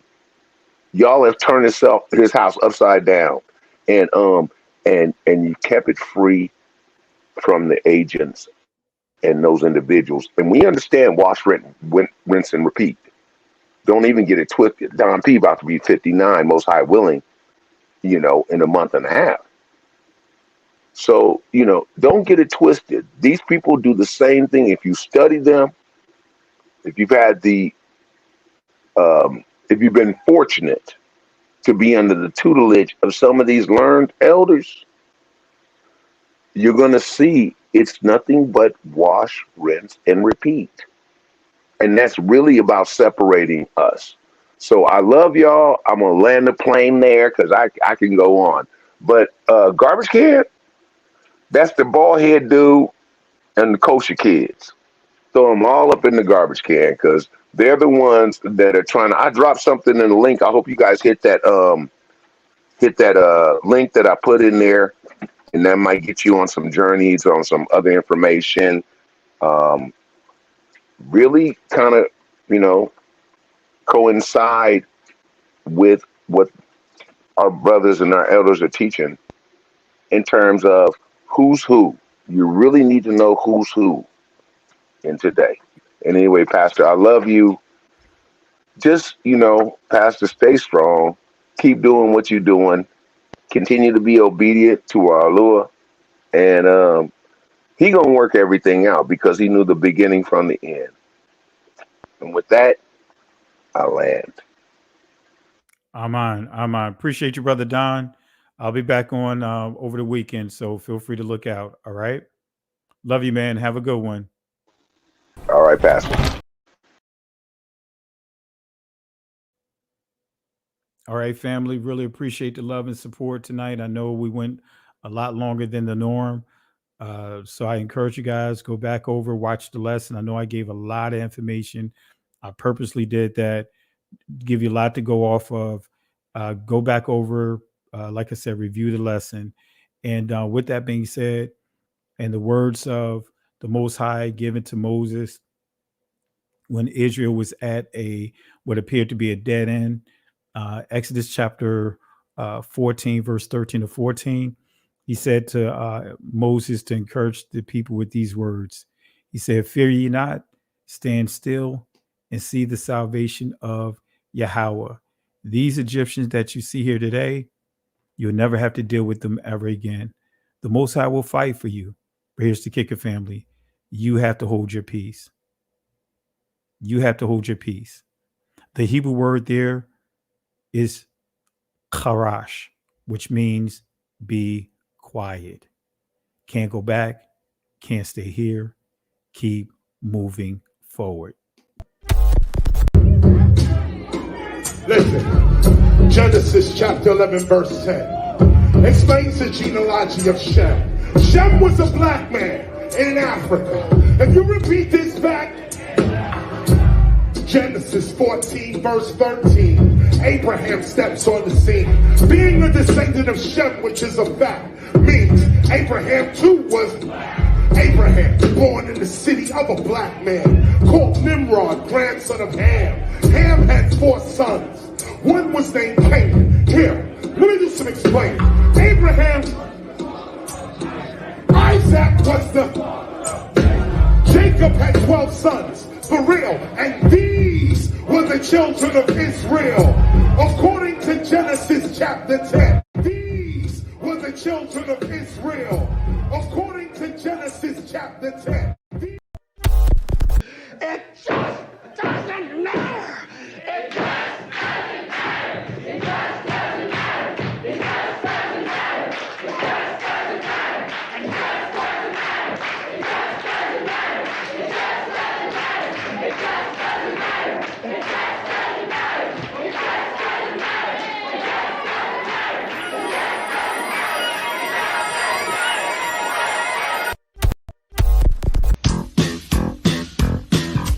Life is like a